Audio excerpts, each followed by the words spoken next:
Boom. What is up, everybody? Welcome back to episode 53 of the VR Link. My name's GT, and this is your weekly Sunday service VR podcast that gives you and us the chance to sit back and discuss some of the latest goings on in virtuality, whether it's games or tech. For audio listeners, you can follow the show as a podcast via Spotify and Anchor. Just search the VR Link podcast or use the links in our description. I want to thank the legendary patrons and channel members whose names are listed below us right now. If you enjoy the show and are looking ways to support the channel and rub shoulders with these timeless legends, please check the links in the description and consider checking out the community Discord. There's a lot of there's like a VR news section in there now, and it's actually really quite busy. So if you're into VR news, man, definitely check that out. So allow me to introduce my co-host for this week. We got Salsa from Salsa Ketchup VR. Hello, everybody. We have that guy is Will. Anyone who's into PSVR, man, you got to check this guy out. Yes. How you doing, Will? You good? Yeah, I'm good. Good, man. Good. And we also have Anthony Vitello, aka Scarred Ghost. He is a blogger, developer, consultant, starter-upper, enthusiast, and loves everything about VR and AR. How you doing, Tony? You good? Oh, hey, Gamertag. How's it going? It's good, man. It's good. Thank you for joining us. There is something I need to just quickly sort out and turn off. So everyone, thank you for joining us today. I hope you had a good week. Thank you for clicking that bell, which is why you're here. Please let us know what you've been playing this week while we go over who my guests are and what they've been doing. So, yeah, we're going to start with you, Tony, quickly, because I met you a little while ago. I've met you on LinkedIn as well. You are hardcore into VR and AR. You've got a brilliant blog. And you're always on Twitter, dude, like reposting all the latest goings on and stuff. But the reason, we've basically met face to face is because of Jean-Michel Jarre, his concert, which I nearly pronounced right. I think I got it wrong. Salsa, it's Jean. Well, don't Jarre. go on me because I'm not good on this. I think it's Jean-Michel Jarre. Oh, Salsa! Great job, man. Dude, do it again. Jean-Michel Jarre. Oh, Because it's French. oh. So the J's sexy come when off he a bit. says Jean-Michel Jarre. Yeah. Jean-Michel Jarre. Cool. Okay. Yeah, pretend you're French and it's still good. I can't. So basically, he held a VR concert called Alone Together in VR chat, and Tony was the guy who basically arranged the whole thing. So yeah, man, what led you to doing that? How did you get into doing that? Arranging a concert in virtuality? Well, it's crazy because I started the venture with, I don't know if you know the VR platform, the blog called the VR Room. I thought it was just a VR magazine. Actually, the guy behind it called Luis Cachutolo. He is a French guy.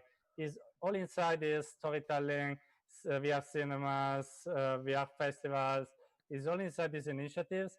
And he started thinking about VR events like last year, at the end of last year. Yeah. And we started with something on top of VR chat because he knows very well about this environment, but he needed a tech guy to do the coding, the development of the logic in VR chat for him.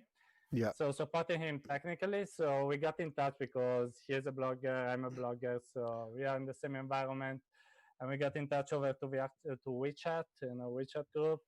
After some months, it happened that after some little events that we organized, just at the end of May, he came up with, hey, guy, I'm in touch with the Ministry of Culture in France that he wants to do an event, because every year on the 21st of June in France, there is this music fest, the Fête de la Musique.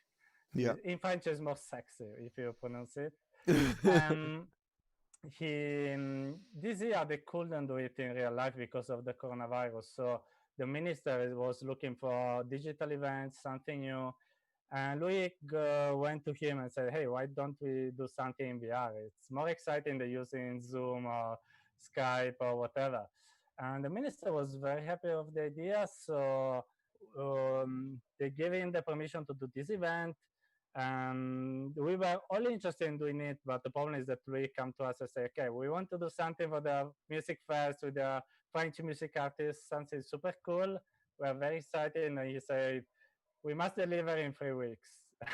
We were like, what? We have to do really a full Wow. festival in 3-4 weeks? And he was like, yes.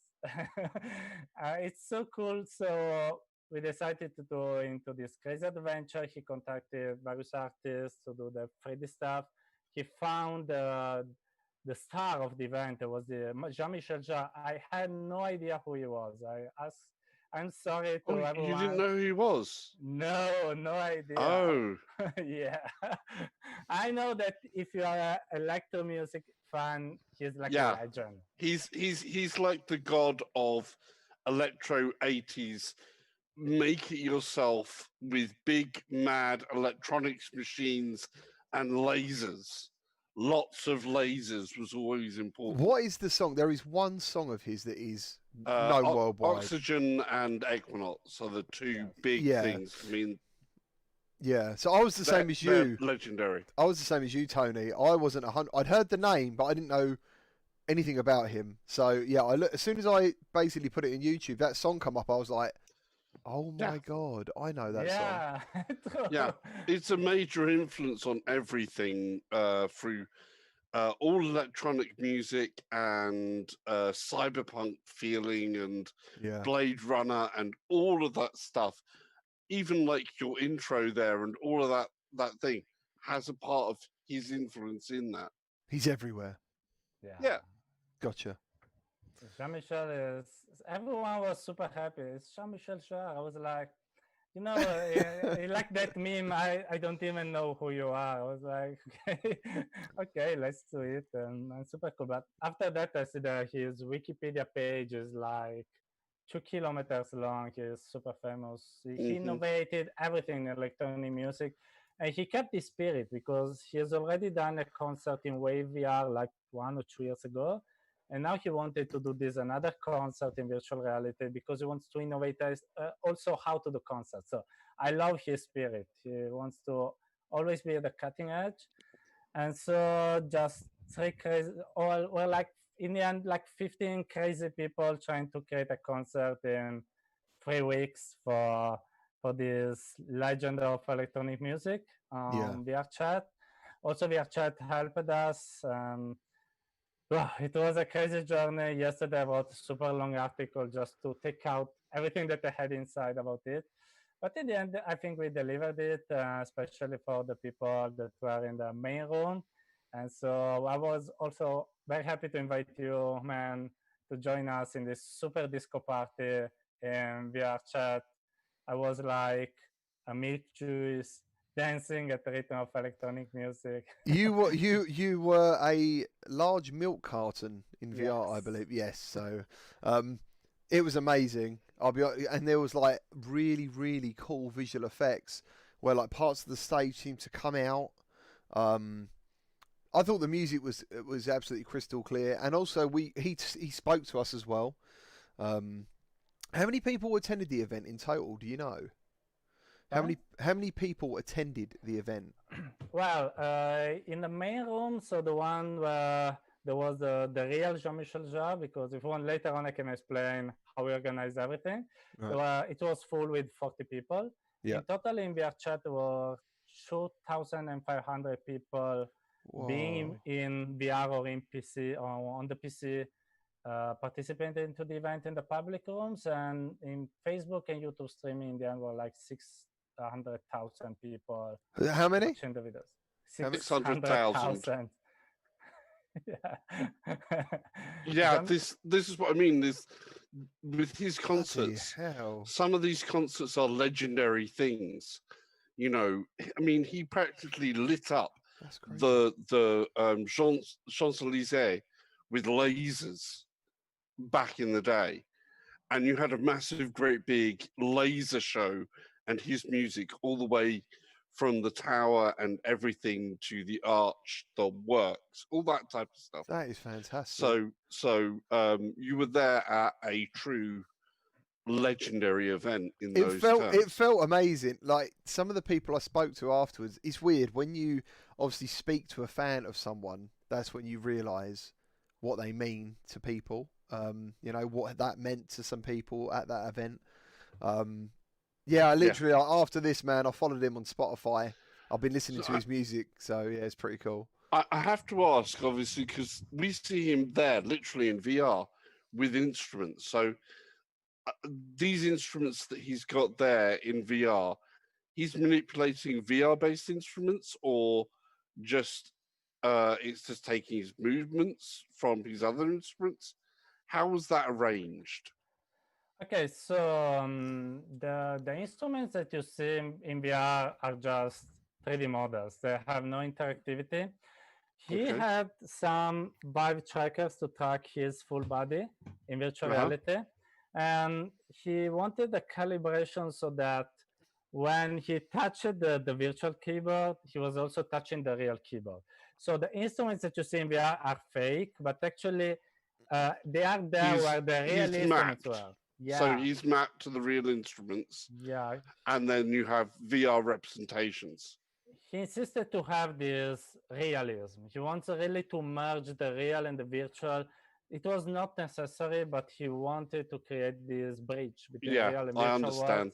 It worked. It actually worked. At a point, he stopped the concert and he was like, "How are you doing, avatars?" And we always like, "Hey!" And he was like, "Are you enjoying yourselves?" And we're like, "Yeah." Oh, it's so cool.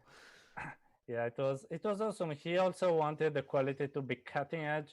Also, we had to find a way to provide the high quality music because there was a problem. Most of people doing shows in their chat just plug the instruments to the line in to the microphone port of the PC, and the voice and the music exits from the voice of the avatar.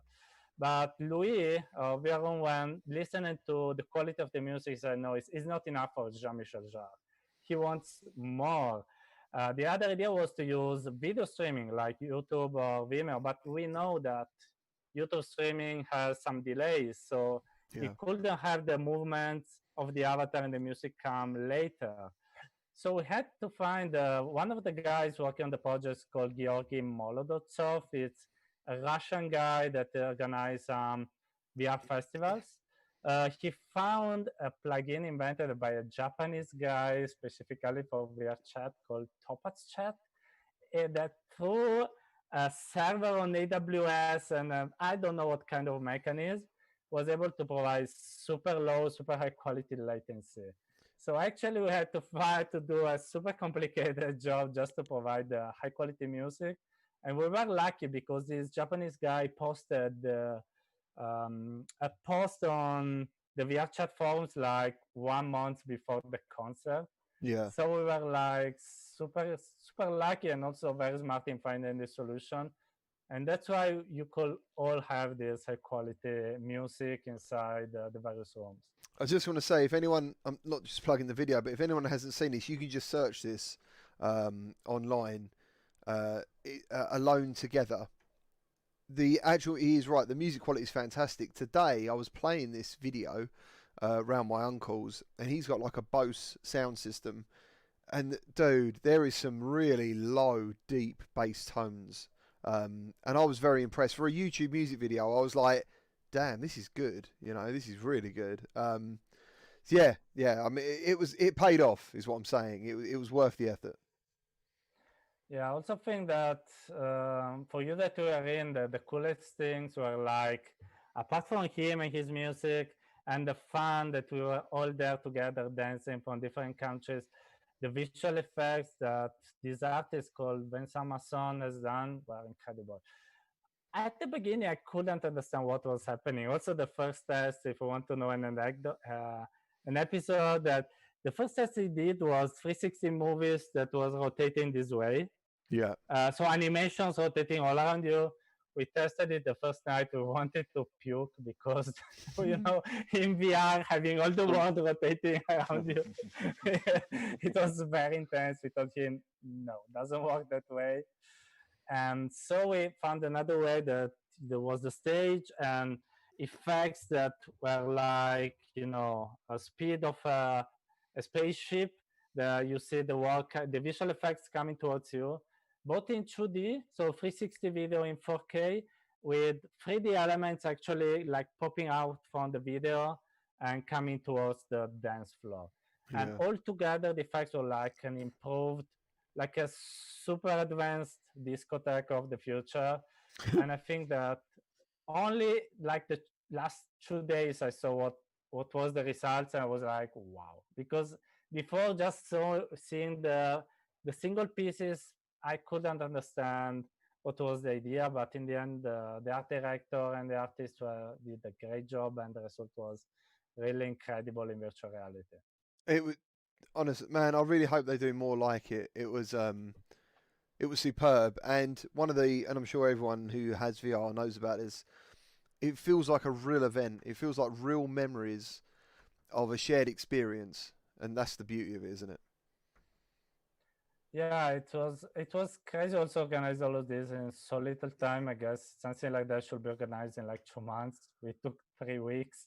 Yeah. I was like rushing, not sleeping at nights. Everyone, people that were ill still were working, but in the end, the results were like the one of a real concert, and this is what makes us really proud. It was not just okay, let's do something in VR and that's it for the technology. It was an amazing concert, and I think also the YouTube video, the quality of the YouTube video alone is good, because when I've done some smaller events in the past, the YouTube video was just a virtual cam taking a shot of what is happening in VR and streaming over YouTube.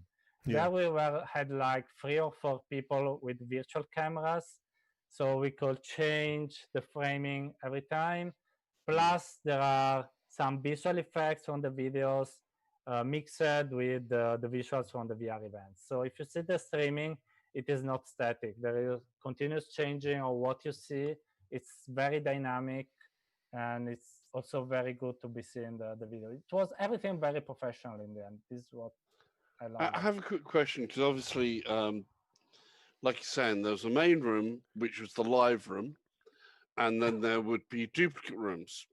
So they're basically replicas of the live room, but you copy out a part of that. Maybe it's offset in time to deal with loading and things like that. Is that kind of No, correct? it's the public room is where we made some people angry. I explain you what happens because there were some people that visited the non-main room and couldn't see the animations, and they were a bit angry with us. We're still learning, and so some problems for our first big events are quite normal. But I'm very sorry for the one that had troubles. Just to reiterate, was it a free concert though? Yes, completely free for everyone, Yeah, because it was sponsored by the ministry, so it was something to promote culture everywhere. Yes. I just wanted to get that out there because as much as people are Yeah. disappointed, it was a free event as well. So, but yeah, sorry. Yeah, it's so that it was true, but when you do something, also your podcast is true, but you want to provide the best quality possible, and myself, we wanted to do that as well. And if someone is not happy, that's bad. But this is what happened. VR chat only supports 40 people for every room for performance reasons, and people can create clone of your rooms. So if the 40 ones, another person comes, can create a clone of your room, and it's his personal room. Other people can join it. So people can create clones, has many clones that in VRChat are called instances, as people want. But here is the problem. There is no link between these instances. So you have no control on what is happening in other rooms apart from the one that you are in. So we couldn't only put Jean-Michel in one room. And that was the VIP room. I give it this nickname because there was Jean-Michel, there were as the organizers, some journalists, some YouTubers, and some people that also we knew that wouldn't be trolls. Yeah. In the other rooms, we had no control of what could happen. Also, we couldn't make Jean-Michel be there. And that was a great problem. So we discussed about making the concert only for 40 people and the other ones on YouTube, but we thought that it was not the spirit of what we wanted to do. We want to get a concert for everyone, for the biggest number of people possible. So we tried to find a workaround, and the workaround was the other people can see a 2D avatar of Jean-Michel, like a streaming of his avatar, listening to his music always live, because we didn't want to provide a recording. We want everyone to be together in this live concert. And the animation wouldn't be automated, so pre-scripted.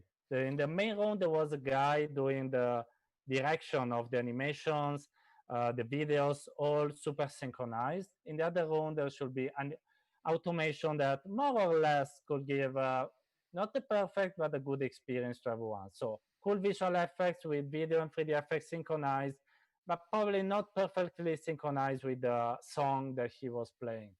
The problem is that I still don't know if because of some errors of ours, some bugs of VRChat, but in VRChat there are things like events that sometimes create problems to us developers.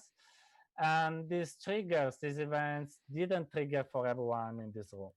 So some people could see the videos and animation. Some other people could only see a video of him playing and nothing else. So they were saying, okay, we are here to see a YouTube video. So why are we here in VR? And they were angry because they couldn't see the real experience. And we're investigating with VRChat how to prevent these problems in the future. I'm sure that next time this won't happen. Also, because of the little time, we had few times to test both of rooms. So the tests that we did showed that the animations were okay. And for some people were okay. When I visited some instances, I could see everything, but in others, I could see nothing. And in some instances, there were trolls also. So remember, I was joining Onward, and there was a big guy, a big avatar, putting his own music at a volume higher from the one of Jean-Michel Jarre, and his own animations. And sometimes his animations were so heavy that the VRChat world crashed for everyone. So it was something that we couldn't prevent in any way because we had no controls in that. But this is the thing with when you're pushing the envelope, technically speaking. One of the other questions, I don't know if you did or you haven't. So with the avatar, is Jean-Michel's avatar actually saved as a sequence of what he did? So it could be replayed at a future time? Okay, not the time also because the performance was live, and we also tried different tracking methods before arriving to the Vive trackers. We also tried to have a better tracking with OptiTrack, with Kinect, but time was too little. In the end, we said, okay, the safer way with VRChat is Vive trackers, let's keep the Vive trackers. And we just let him done the performance. But I don't know if I can say that, but later on, we also made some new recordings and stuff because we want to provide a permanent installation of the concert, because all people that couldn't experience it will be able to do that in the future. It won't happen tomorrow, but we are working on it. So that's something else to look out for in the future. Definitely check back on your websites and things like that when that comes along, because if you miss this the first time, this is the thing with one of these types of events. It's happened. You've got something there that you're trying to put as another form so you can see it, almost like you're there, like a replay event. So watch out for that if you couldn't actually get to that event as a live thing, and you can still experience that. And that's one of the other sides of VR that you can do that you wouldn't be able to do in the real world. You know, I can't go back in time to like the 90s and see him or be in a virtual space at one of his concerts back then. That would literally like immortalize someone, wouldn't it? Or an event. It would be like encapsulating a certain event in time. Yeah. And then you could always just go back and revisit that moment. That is really cool. That is really cool. And I mean, like I say, for an artist as big as Jean-Michel Jarre to do something like this, does make it a historic event. Yeah, I've not spoken with him many times because the art director and other people that were working with him every day. I just had with him some Zoom calls. But people tell me that at the end of the concert, he was very excited about what we did. He also is very excited about the idea of this recording. So it's like this concert will be forever on the web, probably, and people can join it every day, experience it even at that day they couldn't be there. And we're also discussing with him or thinking about other concerts and such because the experience was very cool. And so we are thinking about not stopping here because not probably next time we want to have a bit more time. Yeah. I want to sleep a bit more, Yeah. but It's incredible what you achieved in the amount of time, I have to say. It's incredible to be part of something like that. You've kind of made a difference to VR history. You know, you've to be a part of this is massive. yeah, I didn't realize it until I saw the numbers of the streaming. Because Yeah, I'll the bet you days didn't. before I was like I was only working too much. I couldn't think about it. Yeah. Super stressful, and you don't even enjoy what you're doing. I started enjoying the concert the day of the concert, so could relax a bit there. After that, I started seeing the numbers, etc. All people of my community saying, "Hey, you've done a great job. It's something historical." And so I started realizing what we were able to do after that. And then when you get like the YouTube side come in as well, and just from the YouTube side alone, it'll be going up to hundreds of thousands and probably eventually millions of views for a single event video here. That's it's a big deal in those sense of the words, and that people maybe as VR picks up more and more popularity in future can actually go back and experience that virtual world for themselves in like a live room with other people, like the live concert was happening in front of them, is something that's truly groundbreaking in that way. Yeah, completely agree. And also, one of the things that I said we really wanted is that the concert should have been a live performance because we did making recording would have been easier, much easier, but it is not the same. You just see a recording. It's cool, but we wanted that evening, also because there is the COVID. We want people really to join a real live concert. So and that was also something that few other VR concerts have done before. Someone else did it or will do it for sure, but most prefer to do recording because it's safer. We try to do something live also because we want it to be something real, something that could unite us all in that event. And it was awesome, man. Success. It was awesome, yeah. All right, so so another thing, Tony, let's quickly talk about your experiences in VR and AR. What has motivated you to basically, I guess, dedicate your life to this technology?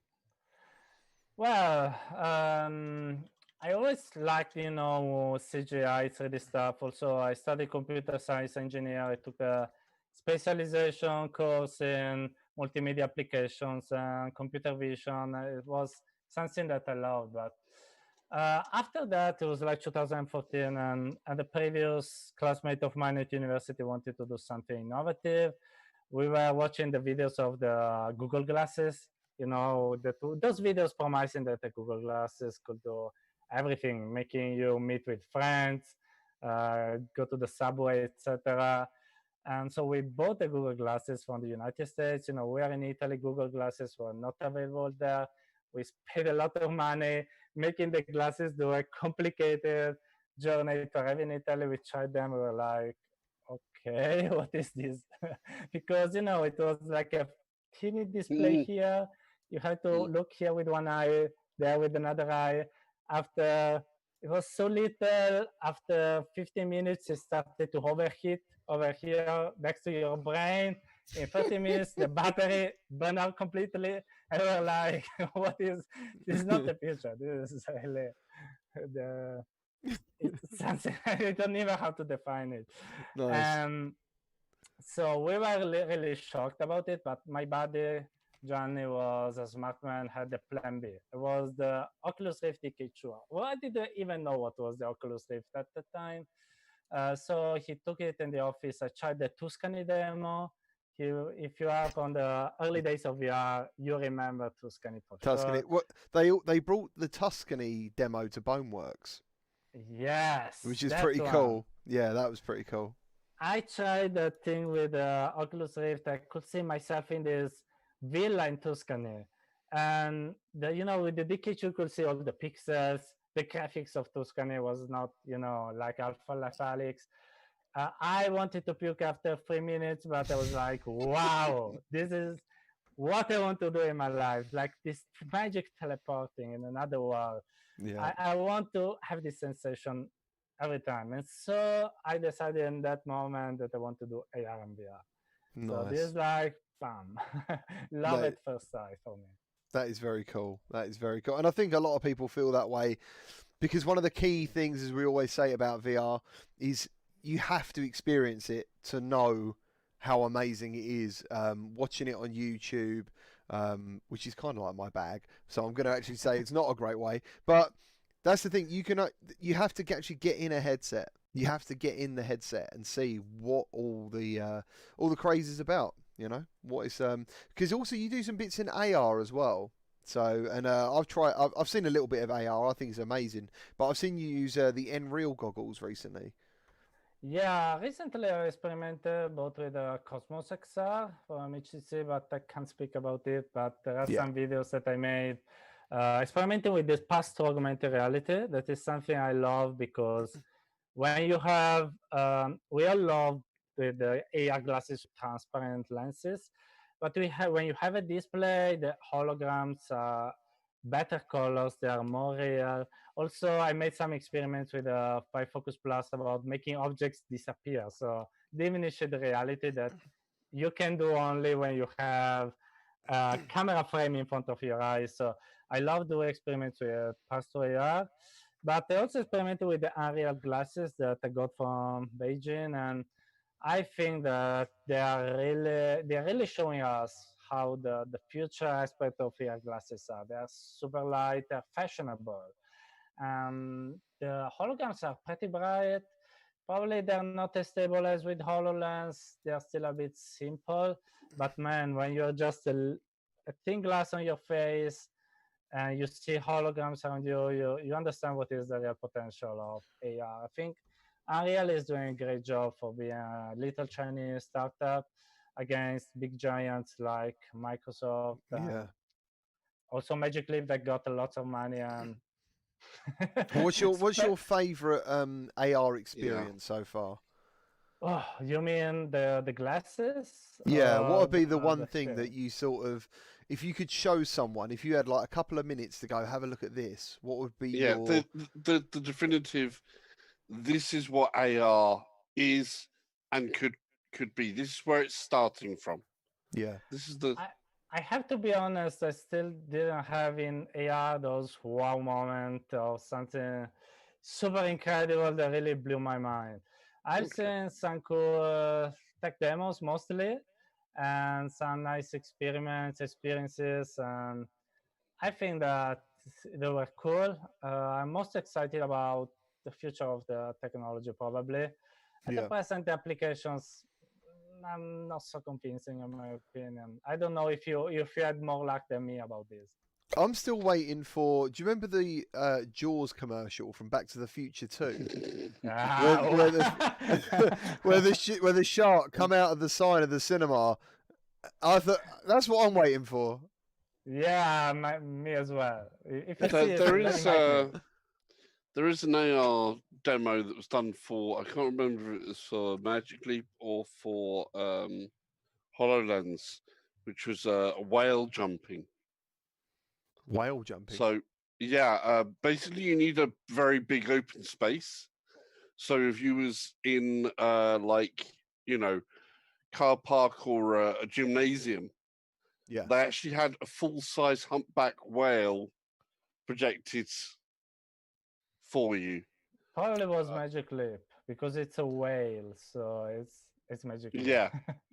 Nice. So you had the wherever the surface was, where you've got like a flat surface, you suddenly have a full-size whale come out, very much like the Jaws moment in Back to the Future, that sort of thing.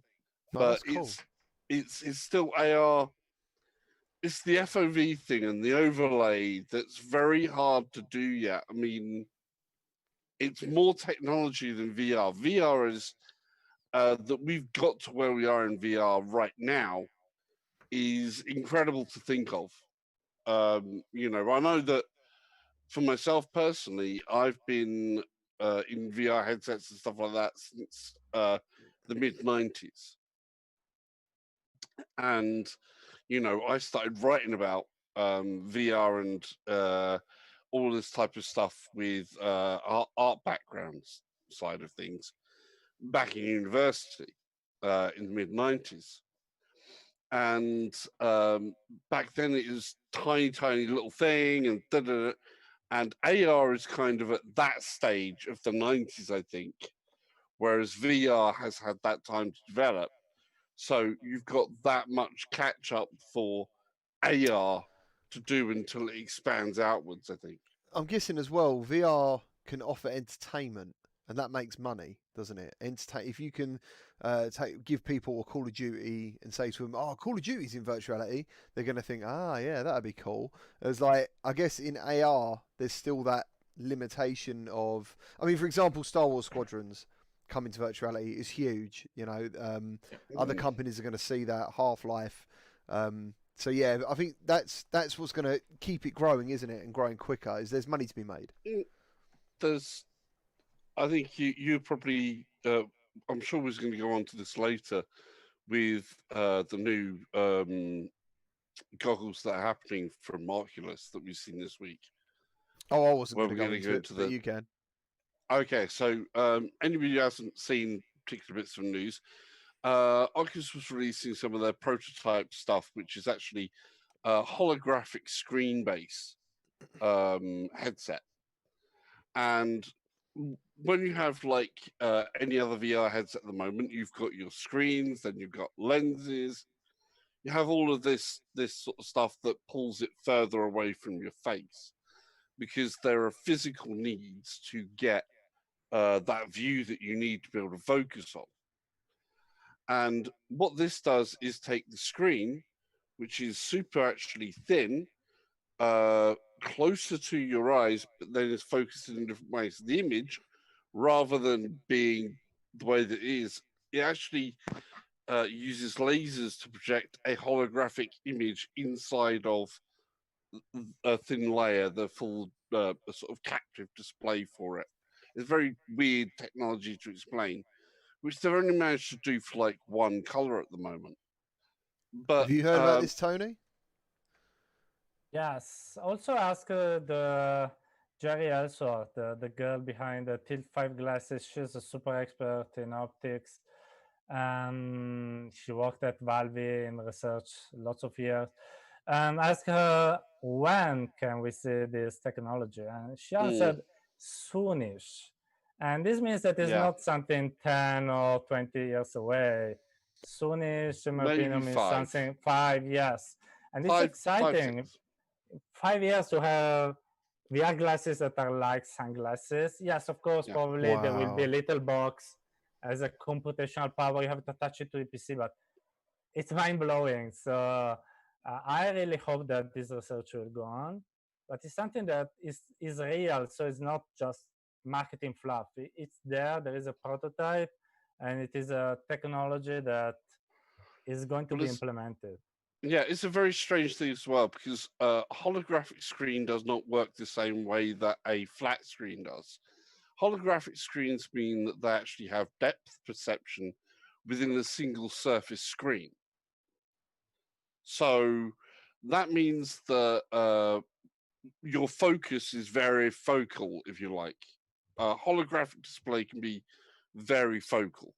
So when your eyes concentrate on something, they can actually detect the depth of Would the you- image, so that you get focus and in focus objects and out of focus objects. I was reading a bit about that because a lot they say sometimes that's what gives people headaches in virtuality is that Yeah, you're not actually focusing. You're only focusing on one thing, but your brain thinks you're trying to focus on different objects when you're actually not. It's just a flat screen. So exactly. So a part of that is removed. It's like the eye strain of where you move from something that's a background object and your eyes will focus down yeah, and they will contract.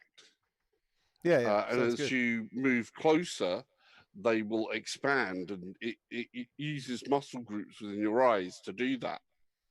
Nice. So it's like when you go into VR and everything is one plane, your eyes stay at that one plane. And you know when you come out of VR and you go, "Oh, my eyes feel a bit." If you done a monster session in VR, you come Yeah. out of VR and your eyes go like that, and you go, "Oh," and it feels like a little bit more strain on the eyes when you come out initially, and then you go look at a far distance, and you can kind of feel your eyes kind of unstrain. I've heard people say they've come out of virtuality and feel like they're still in there. Like the Yeah. world is either a little bit flat or Flat. something. It's not And quite right. that's what they're feeling because their eyes, while they've been in VR for that extended time, Yeah. have been looking at a single plane of reference. So when they come out of VR, their eyes have to then refocus to the different distances involved in real life.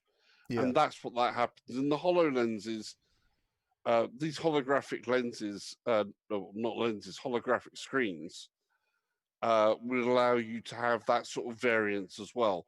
So it's not only going to make it about getting easier to get into VR and be more comfortable while you're in VR, it's also about what happens when you come out of VR as well. So you're looking at making things smaller, lighter, easier to get into. Then you're making things look easier on your eyes, cut down on motion sickness, cut down on these issues, and make it easier for that mass market appeal by doing all of these things in concentration. So it's mind blowing technology to have a prototype like this already. It's like, And when you hear it though what? being explained, it could be also called mind numbing because I'm like, Sorry, excellent. Yeah, it's like- do it again. So, I know I do that. so let's no, you're perfect, man. It's just like it is a lot to take in, but I do understand the benefits of it. They sound Yeah. awesome. So before we move on to Will, because bless him, he's been sitting there. And I know Tony's got to make a move soon. What is your favourite VR headset, Tony? What is your go-to headset, and what would you, if someone's new to VR, what headset would you recommend, for example? Actually, I love lots of headsets. I try to have the most that I can, but they are very expensive, unluckily. But I think that it depends on when someone tells me that he wants to buy a VR headset. The first question that I ask is, what do you want to do with it? Because now I think that if it is just someone that wants to play some VR games and discover VR, my answer is always buy a Quest, because you can use it as standalone. There are lots of cool games on the store. You can attach it to the PC and play Steam VR games. I played with it, Half-Life Alyx, and it was very good. So it's the one that gives the best value for the money that you pay for. Absolutely. Of course, if someone says to me that, hey, I want the best PC VR experience because actually I want the best graphics, the best games on Steam, my answer is the Valve Index. I don't know when the HP Reverb G2 will come out. I've heard cool things about it. I'm trying to put my hands on a prototype, but until now, no luck on it. I guess you are doing the same, but it's quite hard to get a prototype now.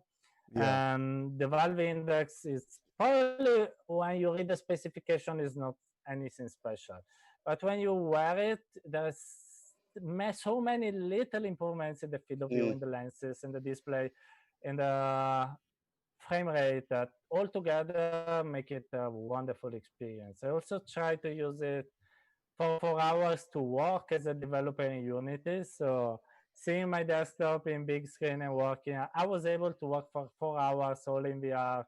In the end, had a bit of eye strain, but I managed to do it. I don't know, 3 years ago, it was impossible to think for me trying to work in VR. And I managed to do it.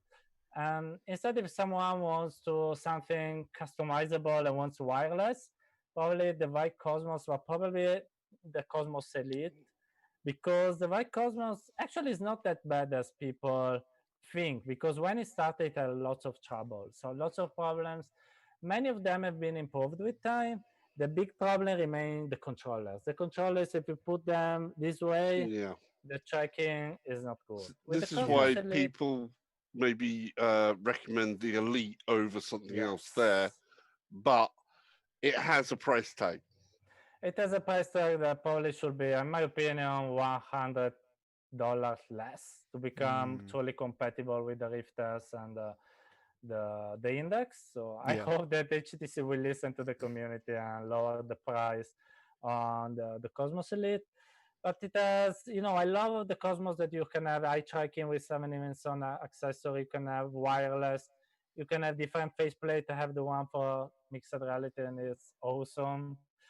I used also to put a virtual display, my virtual desktop in mixed reality in a video that I put on YouTube. And it was crazy because I could see my desktop as a big screen here on my desk, actually. And when I tried to approach it, raising my headset, not seeing it, it was like, why there is not a real screen there? I was so used to have a virtual desktop without, I had a real keyboard, a real mouse, a virtual desktop. It was crazy. And so I love this customizability, but I understand that for a game, someone that wants to play game, probably the best is still the Quest, or for a higher experience, the Index. Maybe for a professional or for a company, the Cosmos Elite is better, also because the business licensing at HTC has always been very good in provide business licensing. So it depends on what people want to do. The Rift S, it's a good device, but I'm not a big fan of the Rift S. It's comfortable, it does its job, but it's not so great with specifications. So I understand who buys the Rift S because it's very affordable. So it's a good PCVR device, but it's not the future, of course. Probably we don't even know if for how long Oculus will support it. It seems the unlucky brother of the Quest. No, that's right. I mean, I think the Quest, and we spoke about it so much, and we still do. Will, have you got a Quest? Have you got a Quest? Yeah, man. Yeah. Like that. To think of how quick things have moved, that is the one thing that I think is the most amazing out of all of it. A standalone, all-in-one virtual reality headset that actually does deliver very good experiences. For that money is incredible. Absolutely incredible. What made you get one, Will? I'm just a big Oculus fan, so I had a Rift and Go, so it was just kind of natural I'd get a Quest, and the wireless, inside out tracking or whatever you call it. I don't know all the terms. Yeah, man. Yeah, that's it. Yeah. That just the wireless, it being wireless alone was enough to sell me. Did you get it at launch? No, I got it like a year or a half year later. Yeah, cool. Yeah.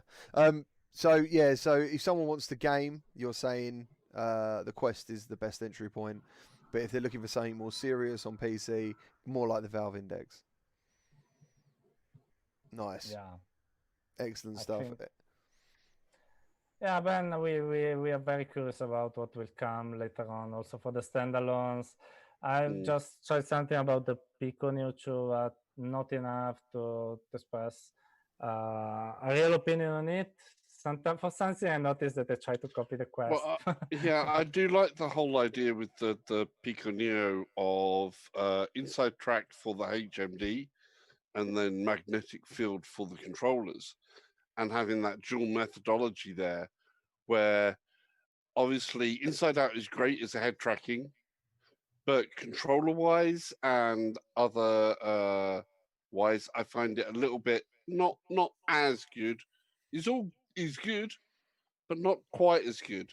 Whereas having magnetic field base, where you don't need line of sight, you have behind your head tracking still at the possibly up to the same level as you would have with base station tracking.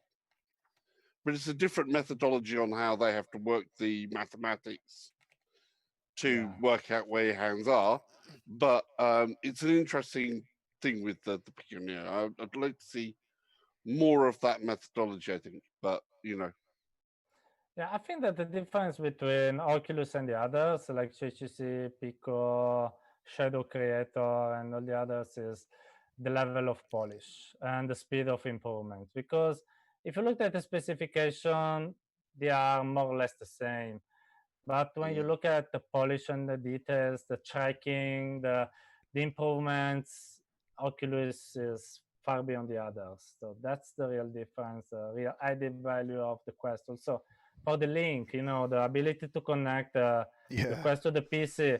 At the beginning, I had to plug it 3 times to make it work once. Now I can connect with every port, with every cable, and it just works on my PC. It's incredible. In a few months, they improved it so much. You can definitely tell that is their big project. That is they've seen and to be fair, so as all the community, I think that surge of what was it? The thing I picked up a bit of news today before I do my news video intro, and it was about the amount the headsets on Steam. There was a. But it's still the Quest surge. Is it still the Quest surging? Yeah, basically, the percentage of Steam VR users using Oculus Quest grew by 42% last month, an increase of 7.46% of users in May to 8.87. And when you go down that list, it's climbing. That's also, again, as another improvement, because they had a similar improvement the last time Quest came back into stock. So this would be coinciding with the stock coming in and the sale on the floodgates obviously opening. And are they still in stock now, or are they going out of stock again? I think it goes out of stock every time it comes into stock, the Quest, pretty much. People it's been like that since Christmas.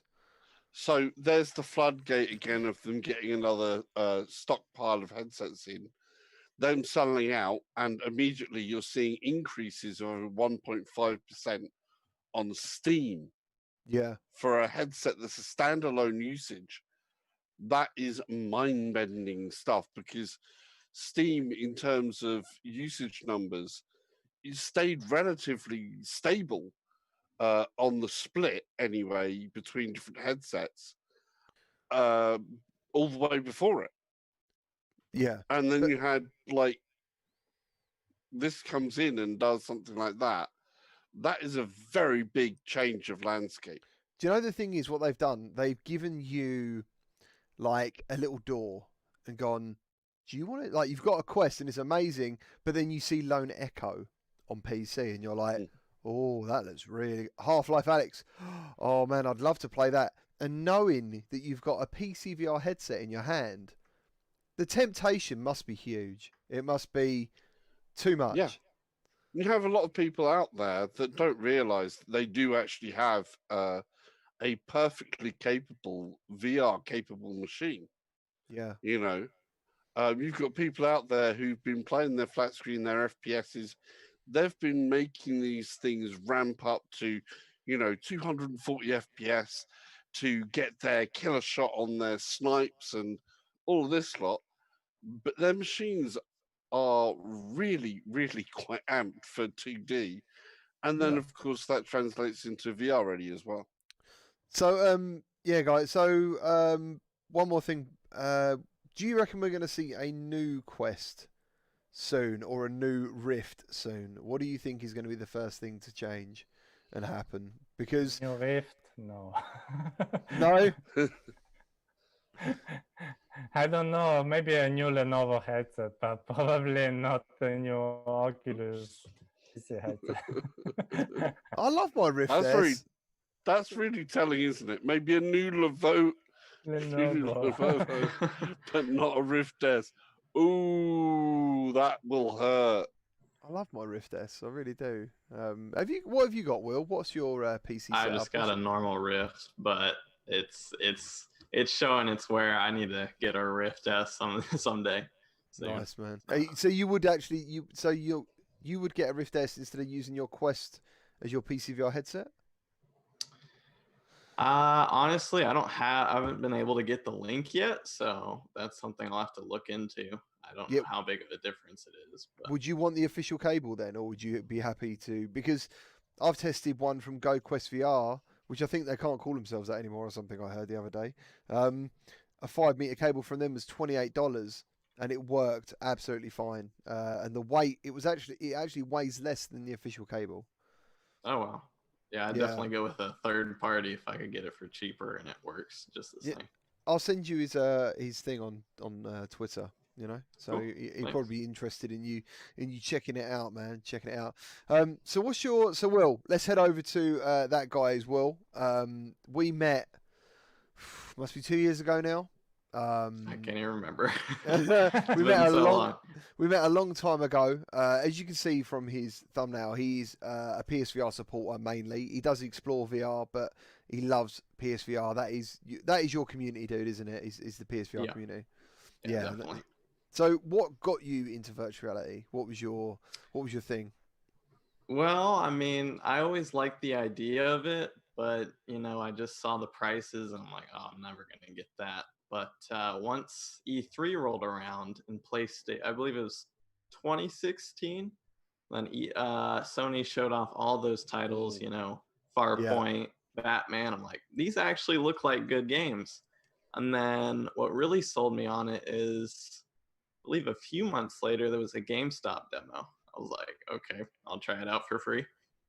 And before I was kind of like most people are, were like, oh, VR is a gimmick, it's overpriced. But like the second I loaded up, it was Battlezone. I was like, oh my gosh, I need this now. I was like instantly sold on it, and that's the story. That's exactly what happens to everyone, I think, once they put that VR headset on. That's exactly what happened to me. The day I went to try PlayStation VR in London, it was April 2016, so it was unreleased. There was also Oculus demoing their Rift and HTC doing their Vive, and I just remember like asking about prices, and I'm pretty sure I was hearing like hundreds and thousands, to do this stuff. And like you, man, I was like, it's never going to happen. I can't justify that. I've got a family. It just won't happen. And then obviously PlayStation are doing something, and about their previous history with the iToy. They're always trying to push a boundary of some sort. And same as, dude, I played it and I was like, VR is what I've been waiting for. This is the gaming experience that I've been looking for.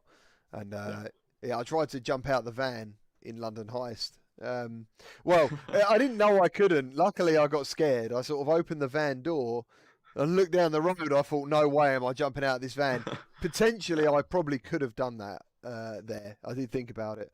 But I think PSVR is an entry point for a lot of people because of cost. And I think where maybe some of the gaming has slowed down on PSVR for a little while, the Quest has also come along at that right time to keep the climb going, at that entry point for virtuality. I think that's what it does. And have you got PSVR, Tony? No, I tried it in some exhibitions. I'm always been more a PC guy, so no PSVR for me. But I would love to have it just for Resident Evil. I'm a big fan of the saga. Oh, so you haven't played Resident Evil 7? No, you wouldn't have done. No. I'm waiting for Facebook to do this deal with Sony, so to exchange exclusive titles. Yeah, I've read about that. Do something. I've heard about that. Is that actually happening? We don't know. We know that lately an exclusive title went to PSVR. I don't remember which one actually. Hmm. From Oculus that was announced also for PlayStation VR.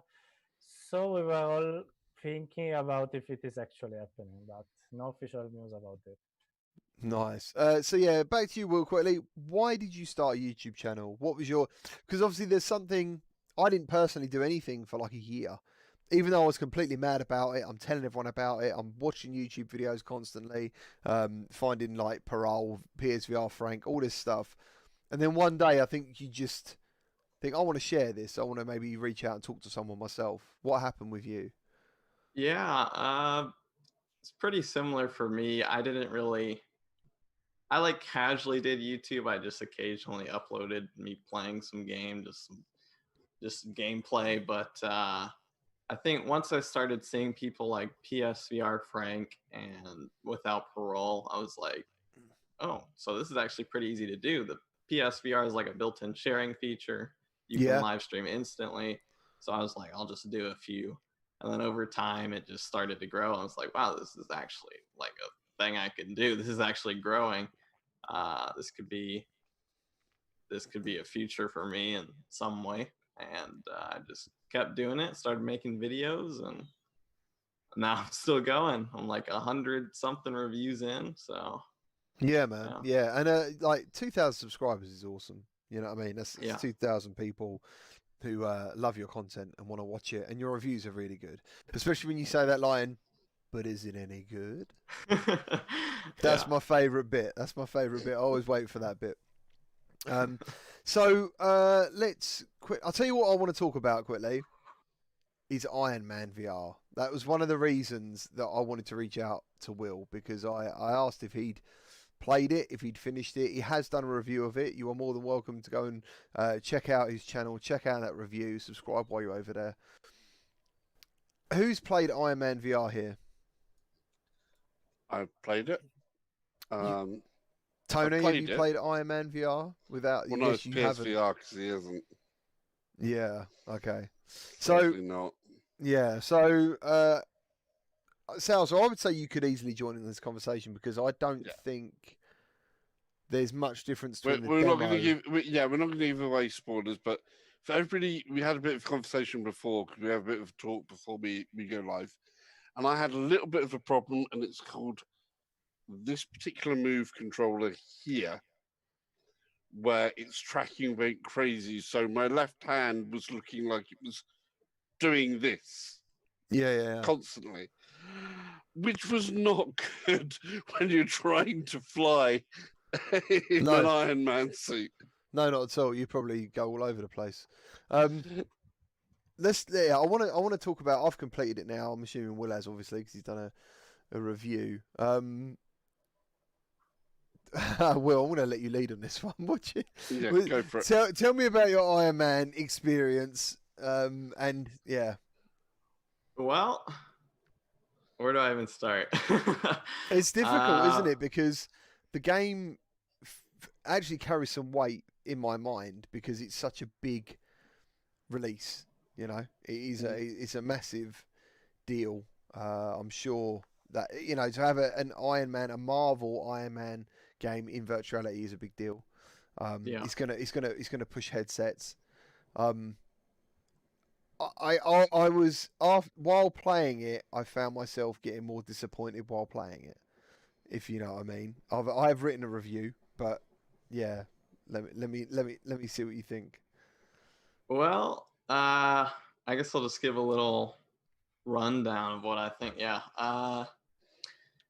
it's a great game. It's not a perfect game. It's not like a 10 out of 10. Like, you need to go out buy a PSVR just for this game. I enjoyed it. The core of the gameplay with the flight mechanics and combat, I think it's perfectly done. Yeah. But agreed. Everything outside of it is just a little rough in one way or another. There's like a few smaller issues that bog it down. Yeah. Main one being loading screens. So there's like 3 different types of loading screens in this game. I feel like I was in there for hours, just the loading screens alone. Well, I wanted to add, like, the nice bit is you get a loading screen, and then you're also then gifted with a black screen for so you wait for like, I don't know, a minute, maybe a minute and a half. I haven't timed it, but it feels like definitely over a minute. And have you timed it at all? Has anyone actually timed these loading screens? No, I mean it's a bit different as well. I don't know if it'd be different on mine because I actually have a faster hard drive in my Pro.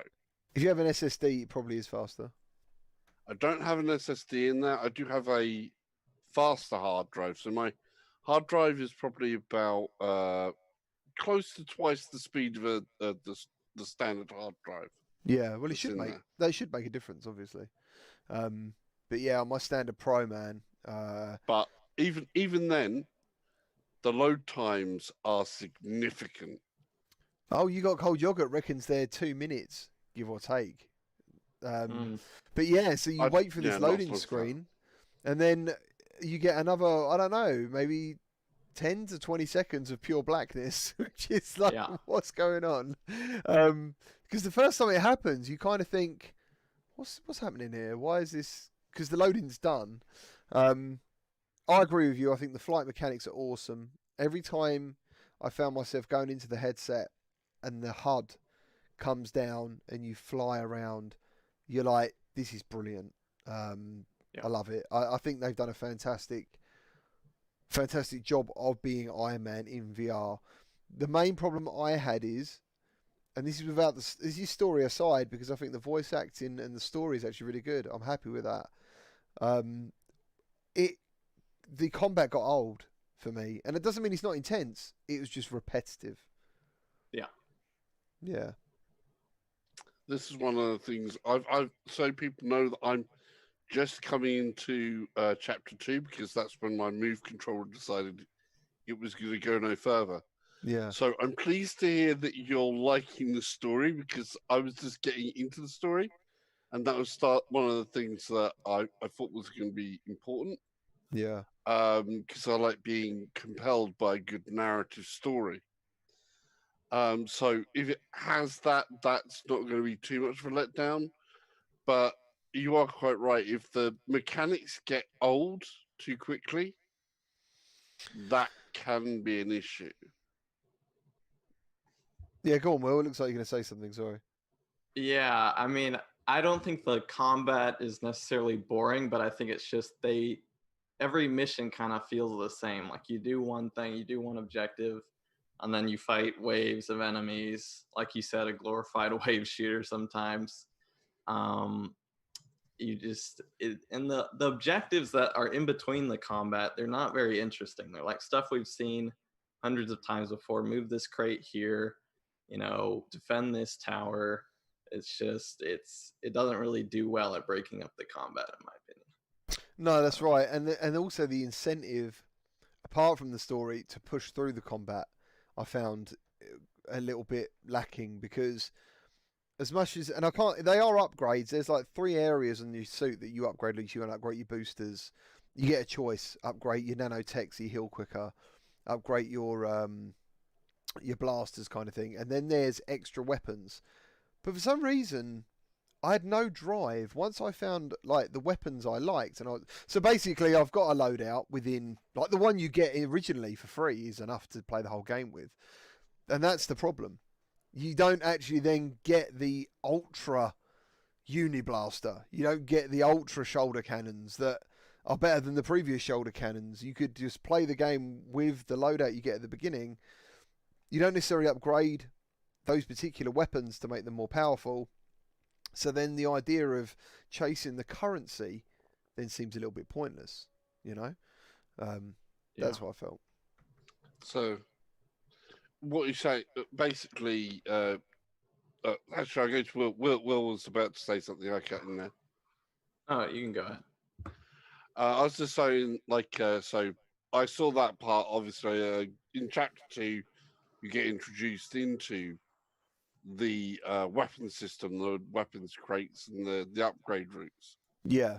But you don't see, so you only see like the weapon types that you can swap out, but you don't have individual upgrades into a weapon type like your blasters or the missiles going from wrist missiles to ultra super wrist missile or that type of thing. You want a second progression route to happen through the weapons so that you can go, instead of going, there's my 6 targets, it's like, I want to be surrounded by a whole group of things and go, 30, bam! Yeah, that's the thing. I am Iron Man. I liked the weapons that that the you bit could... that is missing for you. I liked the weapons you could buy, but I didn't like being restricted of only using one at a time.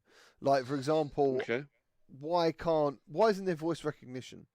Why can't you say this particular weapon? Why can't you hold a button and say... They could do that. I'm not saying, I don't know how hard it would be to implement, but I kind of didn't like the restrictions of knowing that I only went out with one lot of missiles when potentially Iron Man probably has lots of different missiles at his bloody disposal.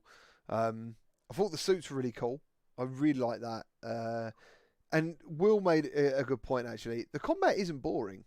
It's funny. It's not boring. In fact, I really enjoy it every time.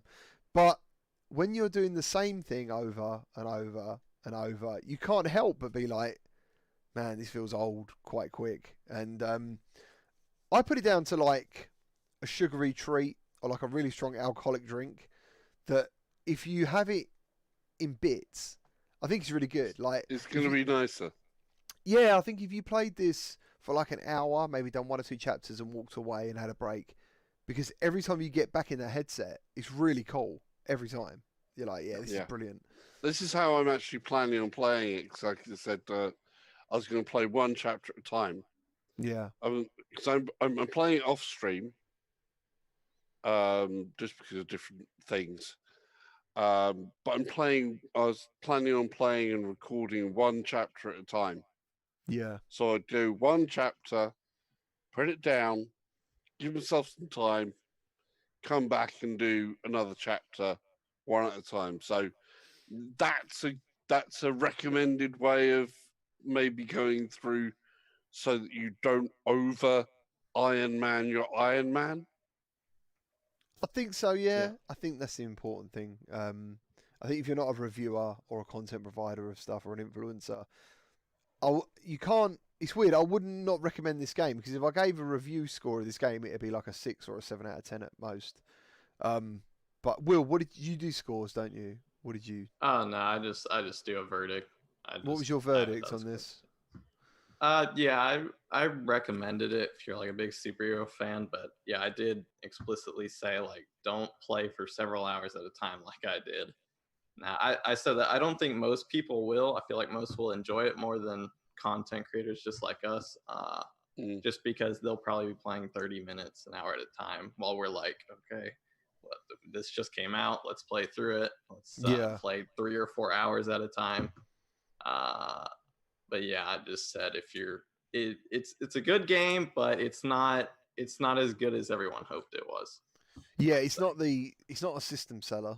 I don't think. I think it will sell systems. I think some people will buy it to play it because it looks phenomenal. The demo, the demo is excellent. As demos go for VR, I think it's one of the best. That plane sequence was fantastic, and I think it's, and that's the other thing as well. I think that's one of the standout moments in the game. Like when I played it again, I was like, "This is a fantastic moment in the game," and it's already out there for free, kind of. Yeah.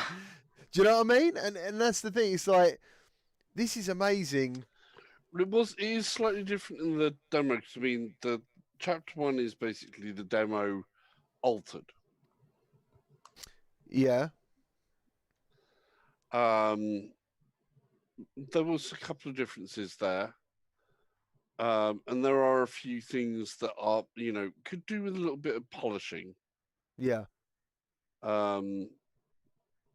But I don't know. I think I am going to, like I say, enjoy it. Yeah. But I'm being selfish in that I'm playing off screen and I'm doing 1 chapter at a time. I'm not pushing more than 1 chapter at a time, really. Yeah, I mean, I'm looking at the chat now. Ray Pope says he's putting his money back in his wallet. I think to myself that the thing is, like, I wouldn't not recommend it. I just recommend that you sip it. You know, So you have it yeah, in small amounts. It's VR light. Sip it. Don't allow it to be watered down or whatever. The ice settle a bit. Yeah. Of course. So if you're a really big Marvel fan, you're not going to listen to me anyway. Enjoy it. You're not going to listen to any of us anyway. If you're a Marvel fan. I know, but I'm saying the advice is you're still going to go. Well, yeah, you're going to get it. But if you want to enjoy it more, then take it in small chunks. Yes. That's the be all and end all. With that in mind, anyone who enjoys the VR, enjoys VR gaming, and likes a little bit of the Marvel universe, the feeling of being a superhero, do you recommend buying the game at full price or not? Will? I mean, I think for just a casual player who likes Iron Man, it's worth it. There's enough content in there. There's a bunch of flight missions. But I was also saying it's great for VR newcomers because I think as long as they don't get motion sickness, they'll be amazed just flying around as Iron Man. Yeah. Just like us in the demo. Yeah. And that's about it. So if you're on a budget though, and it comes to sale later on down the road, we know it's going to happen. You know, 5-6 months down the road, maybe sooner. We don't know. Yeah. When it comes on a sale and you've got a person who is not necessarily a big Iron Man fan, and it comes in at half price. Let's say there's a 50% sale. Does that become a you should buy this game? Yeah, absolutely. Yeah, I'd say so. Even like a 25% off. Yeah, I mean, it's not. It's better. It's better than a 50% sale. It's a 25% sale off. Buy it, even though you are not a big Marvel fan. This is the problem with the game. It doesn't do anything wrong. It doesn't actually do anything wrong. It just maybe doesn't do enough. There's not enough variety in it. But like Ham said, if you're looking for a way to be Iron Man in VR, it does deliver. It does give you that, but it just, as I said, it just feels stale after a while. You know, like I was struggling to want to play it after an hour. I was like, I noticed already. I know what's going to happen. I know what's going to happen. They're going to say to me, "Hey, there's more drones coming," and "Hey, there's more drones coming," and then, "Oh no, there's more drones coming," and I'm like, "I know what's going to happen in a minute." Yeah. That's all it was. Yeah, you needed a bigger variety of enemies, so you needed a different scenario. It may be. So you needed more of an on-ground combat scenario where you're forced into a position. I don't know. And change the mechanic, something other than here's another wave of drones coming. Yeah, it's hard to say. I think they've actually done a really good job. I do. I just can't help but play it and then feel like, God, I'm bored. Sometimes. So that's it. Take it in small doses, then it doesn't feel so much like repetitive because you're coming back to it and it was still enjoyable. Because the mechanic itself was actually enjoyable. But as a game, to heighten it as a game, it needed that little bit extra to push it so that you had the variety of enemy, the variety of situation. Yeah, there's no real variety of situations. That's the problem. There you go. That's the problem. So, Tony, did you need to make a move now? You said it was about this time you need to make a call. I have to leave. Business never ends even on Sunday. I'm so sorry because I was enjoying talking with you all so much. No worries, man. No worries. Maybe another time we will talk again. I can stay all the time. I will be very happy to be with you again another time. Oh, superb, man. And I'll see you in virtual reality, no doubt, at some point. Yeah, of course. And maybe in some other concerts. Also, Salsa will. I hope next time you will come to to some I big would crazy love events as to. well. Yeah, I would me too. love to. I will Cool. let you know when the world, the virtual world, the concert will be in. Also, we keep you updated about little games that we can do. You know that Gamertag, that they did this fitness boxing game in VR. Yeah. We're thinking about making also porting for some other platforms because it was available only for Focus Plus. So probably next time, I hope you will be able also to try it and stay a bit fit in VR. So, mate, I will support you and I will check that out 100%. I wish you all a nice Sunday, guys and girls, listening to us. So bye-bye. Take care, Tony. Take care. Thanks a lot, Tony. Bye-bye. Bye. So, in the background right now, that is Oh, hold on. South has been cut in half. Oh, Have my. I been cut in half? God. What? If I put... You have been cut in half. How do I fix that? Where did the other half of me go? I don't know. Which way do I go? Do I go this way? Which half don't you Or do want? I go that way? Which half of yourself don't you want anymore? I can get rid of it. Ah, Right, hold on. no. There we go. Being turned into an Iron Man loading screen. Ooh. I'm loading screen. Right, hold on. There we go. I got you back. So in the background currently is... hold on. God damn, it's the bloody news video thing. Let's go.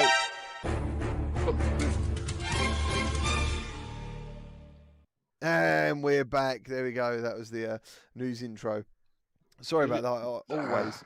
I always forget about it, man. I always forget about it. Catwalk C treadmill reaches over $1.2 million on Kickstarter. The device launched its campaign last week with a goal. Hold on, I'll bloody cut the thing off here because I had Tony there. 1 second, there it is.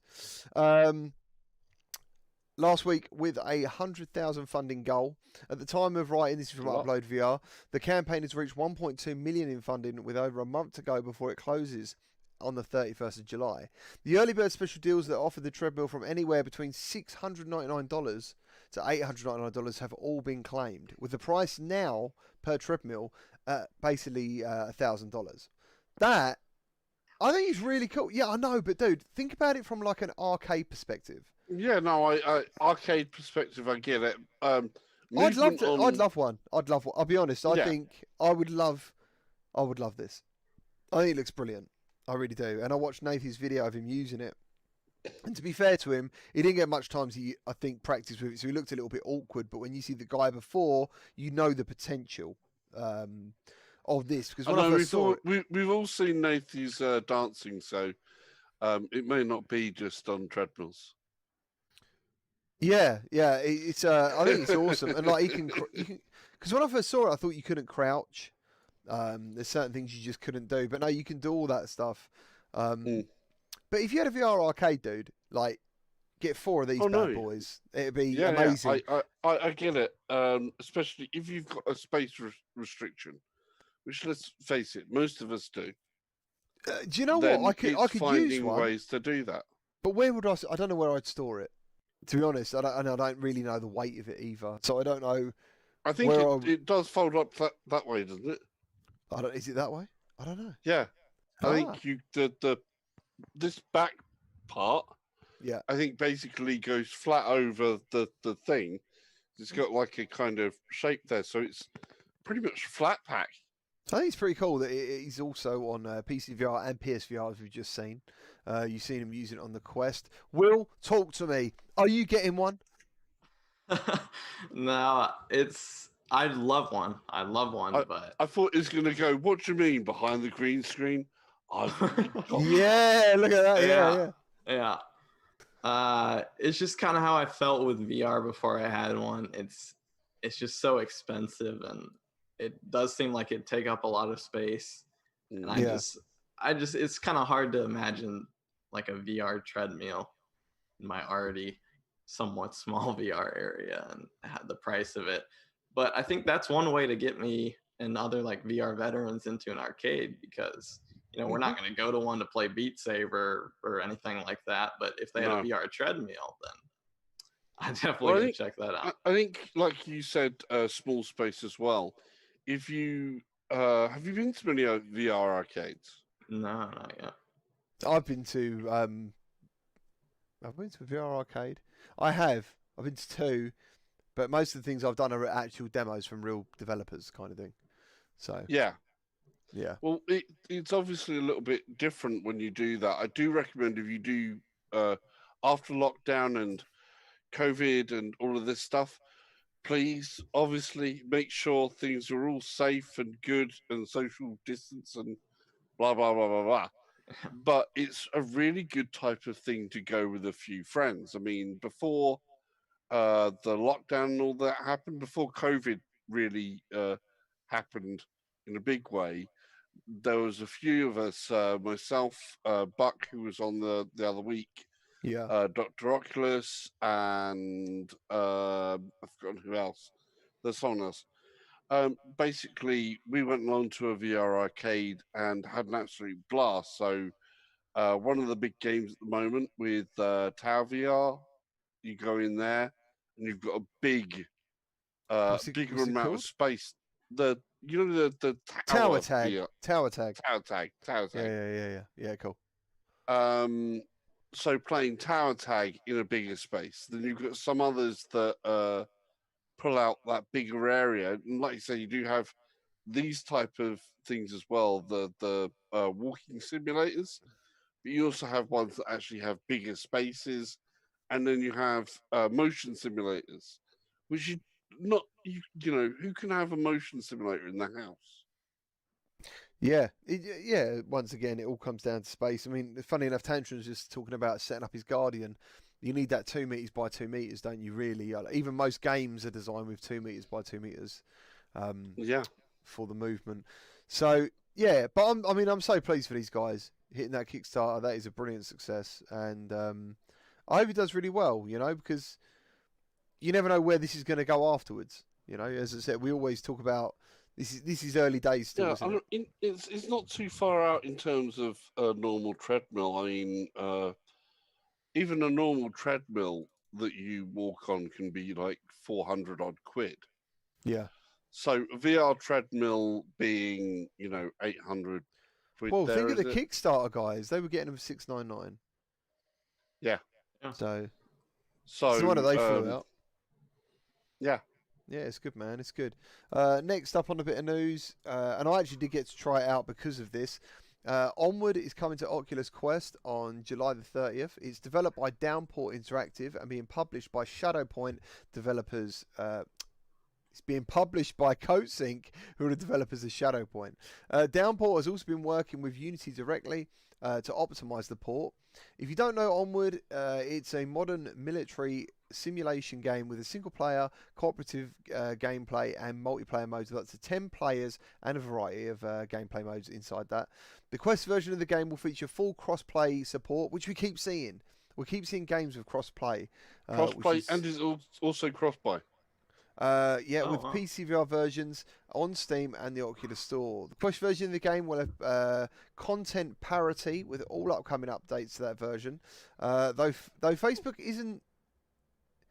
Though Facebook itself doesn't officially brand games as early access on the Quest, the game will cost you $25. So, I did check out Onward. It's definitely a more serious shooter. There's no two ways about that. But this is another big deal, isn't it? Once again, because Will said, or I don't know if Will agrees with this, but this is what Quest was missing, is some shooters. And now we have literally the 3 big ones coming to Quest already. You know, Contractors, which I think is actually really good. Pavlov, which I think is excellent. And now Onward. So, and it kind of then, because I always find it a bit strange with Contractors, because Contractors seem to be the middle ground a little bit. It's kind of serious, kind of messing around a little bit. And then you get Pavlov, which is kind of like, for me, is still a great shooter, but the more fun shooter. Okay. And then you got Onward, which I think is, I mean, look, this guy's actually got real smoke in his room from playing it. You know, this is realistic stuff. So, yeah. Are you looking forward to this? I bought into Onward. I only played a little bit on the PC, like I say, FPS games and stuff like that, tactical shooters. they are another time sink. Yeah. So these are the type of games that you play when you go, right, I've got time to sink into this, because and this type as well is one where you're going to have to learn the weapons as well, because you're going to have to actually know how to reload the weapon in the right places. So if you end up in a darkened room and you run out of ammo, you're going to have to know where to do what on a gun to reload it. Yeah, there seems to be two methods of reloading guns in this game so far. That's what it feels like for me when I checked it out. But I haven't checked it out enough.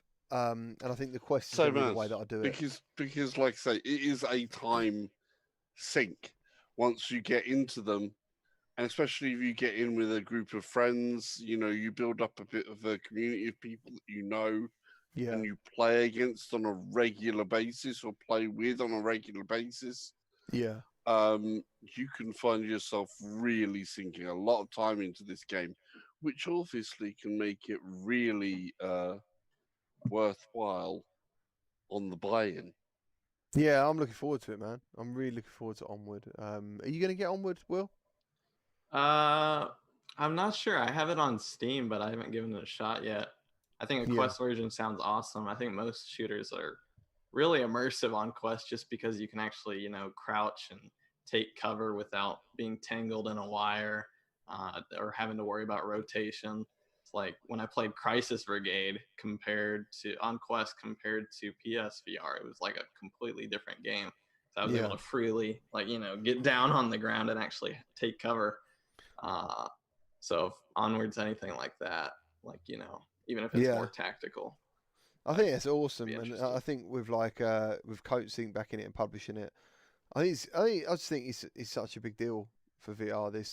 You need to offer that, because first thing people ask is, what game delivers this kind of experience? And there wasn't a online serious multiplayer shooter, because as Salsa said, you need that. You need teams of guys being in there, which means you're going to get the VRL involved in this at some point. People getting involved in league games and squads. Yep. That's great. That's great stuff, man. That's great stuff. Yeah. That's what we need. Where are we going next? Let's have a look. What have we got next? A little video from Lo-Fi, which I saw on Twitter, where he was using a Game Boy in Lo-Fi, which is pretty cool. I might have some sound with this one. Hold on, let me join. That's it. Yeah, I've yet to. I've got to jump back into the latest build yet. Dude, I don't know how you haven't. If I had some money, man, I'd actually pre-order it. I haven't got any money, so the only way I've had access is from Blair actually letting me get access. But I can't help but stress it. I think this game's absolutely, so far, what I've used of it, fantastic. Oh yeah, it's an amazing looking game. They're making wonderful progress on it. You've started to get some little bits where they're starting to get some interactivity with some of the NPCs are starting to come in. So it's amazing to watch Blair and the rest of the people, a couple of other people that help out a bit. The progress that's being made there, because it's visually stunning like you can't believe. You want the full-on cyberpunk experience, Lo-Fi is a place to get it. And it has that other bonus thing of, like you said, there's a classic Game Boy, which of course will use a ROM, which you can. It's the same program. It'll be the same program basically as the emulator that is used in Flynn's arcade, probably. Which of course, if you're like your cyberpunk stuff and things like that, who doesn't like Tron as well? So you may as well go from Blade Runner into Tron and step into Flynn's and actually play real world arcade games in Flynn's. Yeah. Which is like, what? Yeah, it's crazy. It's crazy. I think when JD said the music is epic, that is one of the things that happened to me when I first. I was Gunship. very lucky. I was very lucky to be able to test out Lo-Fi back in the early stages and support the Kickstarter. As soon as I tried it, it was one of those things. I was obsessed with trying to push the Kickstarter. They didn't have the gunship sound then, did they? They did. Well, they did for me whenever I jumped into it. Maybe I was actually promoting it when the Kickstarter was started. Okay. So the music that Gunship has made for that was already in there. Okay. Yeah. It was awesome, dude. Like that music when you start the game, it's such a massive impact, and like the color scheme and the art. I was just like, bloody hell, this is amazing. And then when you eventually start the game and you like get into your cybercar, oh man, I can't describe how fantastic that feels. It's quite addictive. There's not many VR worlds, to be fair, I want to get back to. You know, like, you know, when you play a game and you enjoy it, and it's a good game. But there was something deeper in that for me. I don't know. Like, I went to a club in there, and like the music in the club as well, and just the atmosphere. It's got an atmosphere. That's the thing. It actually has an atmosphere. Yeah, it's incredible. Oh yeah, and the Cyberwolf. Sorry. Yeah. The Cyberwolf. Yeah, the Cyberwolf has joined you there and does come in. He's there in updates ages ago. You do have, like I said, a bit more physics happening now with the NPCs and different objects within the world and different animations added and different places starting to populate the world as well. So it really is coming on. It is coming on. So let's talk to Will. Have you played Mortal Blitz? A little bit, very small bit. Oh, okay. Because I know God Cannon, I think, likes it. I think he said it was quite a good game. It's like a time crisis, futuristic shooter. And I didn't know if you'd played it because I haven't. I don't know. Have you played it? Yeah, I've played the original Hong Kong demo of it. Is it on PSVR and PC? It's on PC, PSVR, and arcades. There are, with the new one that's coming out, this will be the third or fourth version. It's also on Gear VR. Right. Okay. So you had a version, I think, which was on the mobile platform type ones. PSVR version, which had a demo that was on the Hong Kong store only. So Sony's PSVR, Hong Kong accounts. Yeah. Then you have the PSVR game release. Then you have the arcade release, which is a warehouse scale release. So you actually have to walk around that one, which I've played that one as well. Oh, that sounds cool. Like a location-based experience. That sounds cool. Yeah. It's a location one. That was done with Sega. So I believe Sega still runs that one out of Shinjuku. So you could still go. Well, you could go play it, but you can't at the moment, I don't think.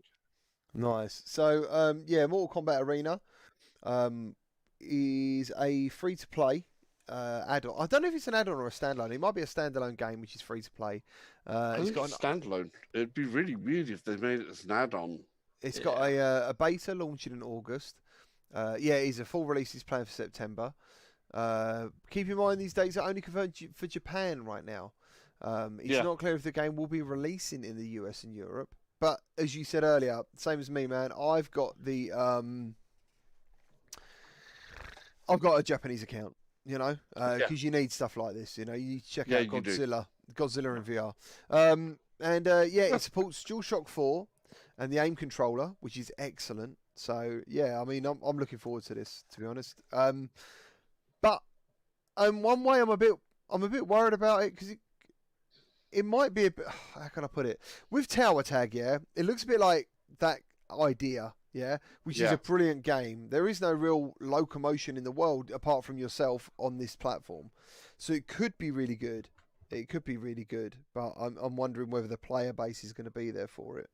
The fact it's free to play it's will one of the definitely help, strange first of things all. as well, because I mean, like I said, it's at the moment they've said about the Japan release, and one of the things that really is lacking for out in Japan and New Zealand and Australia is actually the multiplayer support on these games. So quite often the game servers are US side and European side, and they don't have any dedicated Asia or Australasia server support. And that's kind of important for multiplayer games. So it would be interesting to see this happen with the Japanese only, because they won't have that good support with all of the other multiplayer games.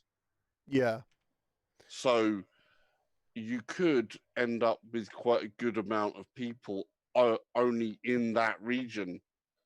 And we just get a lot of lag. Pick it up. We just end up with a lot of lag trying to get in there. Yeah, I mean, the other thing you could do is use a VPN, couldn't you?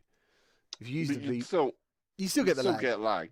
Yeah, but that might help. So, where are we for a bit more news? Because this is when we do the news. Dreams, PSVR support. Will, talk to me. I see you smiling. I see you getting aroused facially. Yes, Dreams. I've had it since launch. It's a great game. It's so complex. It doesn't even really feel like a game. It feels more like a tool. There's so much to do in it. I've been waiting for PSVR support, and now it's finally here. July 22nd, 2020. Was there ever a part of you that you thought it's not coming? The VR support isn't coming? Or did you think it was always coming? Because I could tell you now, I actually thought at some point this might not happen.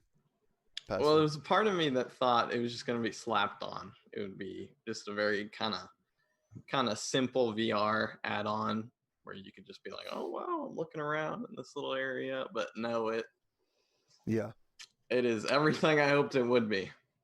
And for free. Yeah, I know it's crazy, man. Like this free update, I think it's so awesome. I know. So Salsa, go. Sorry, man, I forgot. Salsa loves Dreams. So, well, I haven't dug into it that much because it's just the potential of it, just the idea of an entire set of tools to allow creative people access to do what creative people do, to go in there, build worlds, create something new in an entirely new medium. It's an infinite. This stuff is not, VR and computer programming and all of that stuff. It's not easy stuff to get on with. And like Will said, the tool set in here is not small. It's not a short learning curve. It's quite a high learning curve. But once you get in through a learning curve on this stuff, it becomes intuitive. Yeah. I haven't created and that anything allows a lot of people to build quality stuff. But yeah, the VR, it's a different way of approaching something. A painter working on paper is one thing. A sculptor working with clay is another. A person with a completely weird, viable, animatable universe to play with that's never existed before is mind-blowing. Yeah, man. I think for streamers especially, if you're ever sitting there thinking, man, what am I going to play today? You can always slap on Dreams and just find stuff, because like when I play Dreams, there's just every time you load up, it's a new adventure, and you never know what somebody's gonna throw out there. So I mean, I don't know enough about this VR update. Is everything just compatible with VR? Have you got to make a level and say, yeah, this is VR compatible? No, I don't. I think it needs to be going. You know what I'm saying? Things. I think there are certain limits on what happens. Will I go in there and play my favourite Mario Dreams levels in VR? That's what I'm saying. Quite possibly, if somebody builds it. I think it's you have to test it and play through it fully and build it for VR to make sure it works. Right. Like you can't just. Oh, sorry, J-Bat. He loves Will. He loves Will, and we love Salsa. We're gonna get. There you go. Thank you ever Okay. so much for that donation. I was actually thinking I'm going to go for. I'm not going to ask for any donations, but I was thinking we're going to do a whole show without seeing Salsa's mug across my screen, and that was going to. I'll be honest, I was going to be a little bit sad about it. So I now feel better. Thank you ever so much, Jay Brat. And yes, we do love Will, which is why I've got him on here. I think he does fantastic work for PSVR, and I think everyone knows him in the community. And to be fair, man, he checks in on me now and again, which is quite nice. You know, he sends me a message here and there. He's a lovely guy. So yeah, that lovely guy is Will. Yeah. What's your favourite things in Dream so far then? Because I mean, there's some brilliant Sonic levels. What's it? Dunkey done a brilliant video on Dreams with some content. What was the one with the Scottish guy, and he had to drive the car through the woods? Witchy Woods. Yeah, he was getting chased. And Oh, he had to go back through it. That was Witchy Woods, man. I literally think I bought Dreams for Witchy Woods, to be honest. Like, it was amazing. So yeah, that's great fun. I didn't pick it up on sale. I know Salsa did because we met up with the front man of Media Molecule, didn't we? Yeah, we did. It's one of the things. It's kind of interesting as well because all these times when I've had these conversations and we've gone through the PSVR conversation about Dreams a number of times, and every single time I have to go like this because I had a conversation quite a while ago, a long time ago. Yeah. Where it was basically confirmed. Oh yeah, it's no problem. It's coming. Yeah. But it was on the caveat of there was no time frame. Yeah, I mean, I thought he'd basically lied to me that it was coming. You know, when he said it was coming, just to literally get rid of me. No, I've had conversations with other members of the Dreams development team as well in the background. Oh, nice. And one of them at one point accidentally, oh yeah, I was looking on the VR thing, and I'm like, beep. I'm just going to listen to the conversation. I'm not going to interrupt. So, was there much, you know? Yeah, I just want to. Unfortunately, I've had to for 2 years go. Yeah, man, I understand. There's some things I know that I cannot reveal, and one of them is pretty amazing. So let's take a moment to talk to the chat. You know, I mean, I just want to see. I just want to say thank you for being here. Thank you for being here throughout the show. Yeah, man. We have guests on here. Obviously, with Tony, I wanted to get him on and get him to express his love for virtuality and AR, what he's doing in that space, because not just gaming's going on. I know my channel is about gaming and stuff because I just love having fun. But there's a lot that obviously goes on behind the scenes that makes VR successful. And, he's one of those guys that, I think he has got a YouTube channel, but he never talks about it really. His thing is blogging, staying up to date. Like on LinkedIn, yeah, that guy gets the most likes on his posts, I've seen. Like literally, you get a notification about how popular something is, and it's normally from him. So he's well informed. So if you are on Twitter, definitely check out at Scarred Ghost. That'd be awesome. We got Delirium. I think wrote that he has got into Half-Life Alyx mods. Will, have you been you obviously played Half-Life Alyx? Yeah. What did you think? It's great. I love it. Best game you've ever played? Nah. I don't think so, but I really love it. What's your best game you've ever played? For VR or just in general? Well, VR. Yeah. Resident Evil 7. Wow. That's fair enough, man. That's fair enough. We done a top 20. Was it this year or last year, South? We done the top 20 when we had Nathan. Well, it was the 4 last year, wasn't it? I don't know. But either way, Resident Evil 7 was number 1. And it's crazy because, as we said before, PSVR's best games are some of its oldest games still. Yeah. It's quite strange. Who else have we got? Zay Jack says he's got his name is Will and he has a VR account. That's interesting. Nice. JD Max PC was already made in Dreams. Oh, I didn't know that. But they were forced to remove it. No way. Yeah, they were. So what about Half-Life Alyx? How comes they? Oh, because this is on Sony's platform, isn't it? Yeah, there's a number of different things that will happen like that. We've already seen Mario 64 that's been made in Dreams and things like that. So Ham says he can picture me saying, "Computer." This is obviously Picard talking into the wall. Build me a VR game, and asking for tea from a replicator. Mate, if that's what floats your boat about me and you want to imagine that, do it. Where else are we? Scott Merrill, $5. Thank you ever so much. Dreams, PSVR support is what will get me to set up my PSVR again. Been waiting since day one. Q Sousa. Goal!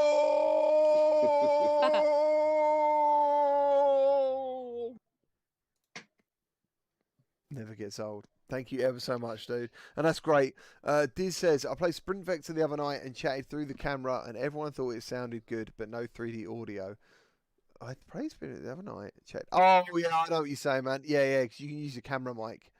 Yeah, I see what you're saying. Yeah. It is weird because you can literally hear everyone in the room, can't you, if you ever turn that on by accident. Yeah. Delirium is angry. That's like some Nintendo attitude by them. Right, okay. He's not happy about it. Yeah, it's obviously with IP. It's one of those things that you're going to have fan made stuff in this, but they are going to get taken down pretty quickly because that's what happens with a lot of How did the Mario fan made stuff stuff stay on there, around. Huh? How does the Mario stay on there? How does the Mario stuff stay on there? It doesn't. It get taken off. What, in Dreams? Yeah. Oh, my favourite stuff was on there, man. Serious.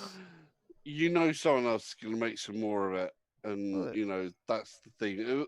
You know, when it goes over setting up people's IPs, you can't help that really. Yeah. You kind of have to just be lucky, get in there early.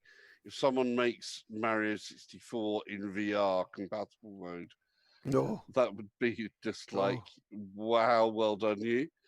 That'd be amazing. But it would get taken down pretty sharpish, I would imagine. Will, I've seen this a few times. Are you like sponsored by Squishes, or are you like in affiliation with Squishes? Because all I can see is Will and Squishes.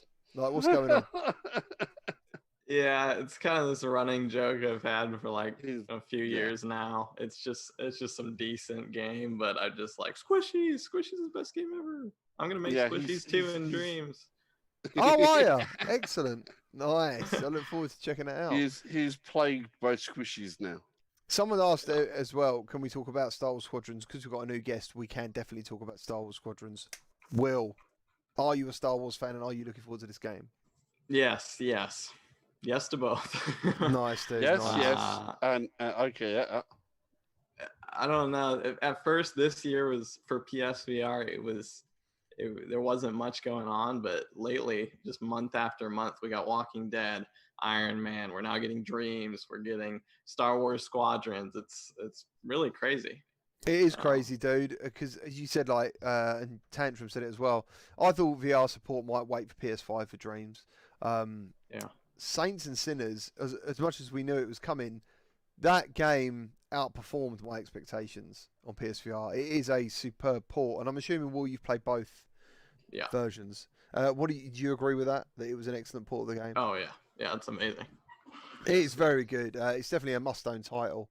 And then Star Wars Squadrons, dude. I was like, don't get me wrong, I'm happy for it to be on PSVR and PC VR. I was just happy it was getting VR. It didn't matter, even if it wasn't on certain platforms. I was just happy EA was doing that because it's a glimmer of hope of the masses. Do you know what I mean? Because at the end of the day, to have a game that has VR support and you've got no way of checking it out is horrible. I'd be sitting there thinking, dude, I need to play this game in VR. The other big thing here is as well is the crossplay. Yeah. I think it's very vitally important that it's not just VR, that it is crossplay. And it's a case of the whole PC, Xbox, PS4, the whole works, and VR. It is amazing. And obviously, we have now got confirmed how to support on both PC and PS4. Nice. I see the chat talking about Alien Isolation in VR. It is it's an amazing experience, honestly. Will, have you done Alien Isolation in VR? No, not yet. Are you gonna? Yeah, do it, man. It's amazing. We have another thing there as well by the GameCat, by the way. Oh, he says, I just learned the other day that you are face behind Sprint Vector's Warrior. I am! That's right, I did. I love Sprint Vector so much. But funny enough, no one really watched the videos on it. No one really cared about it. So it's like, do you know what? I'm going to create a Facebook group, and then if people want to get together, that's somewhere for them to do that. I've never done that for any other game, but I really enjoyed Sprint Vector. So thank you ever so much. We can have a race soon, dude. I don't know if you're a patron or a channel member, but I'm going to be doing private sessions with these guys. So one day every month I will get together with my patrons and channel members, and I'm yours for the day. We'll do whatever you want to do, you know, as a thank you. But in the meantime, it's time for some salsa.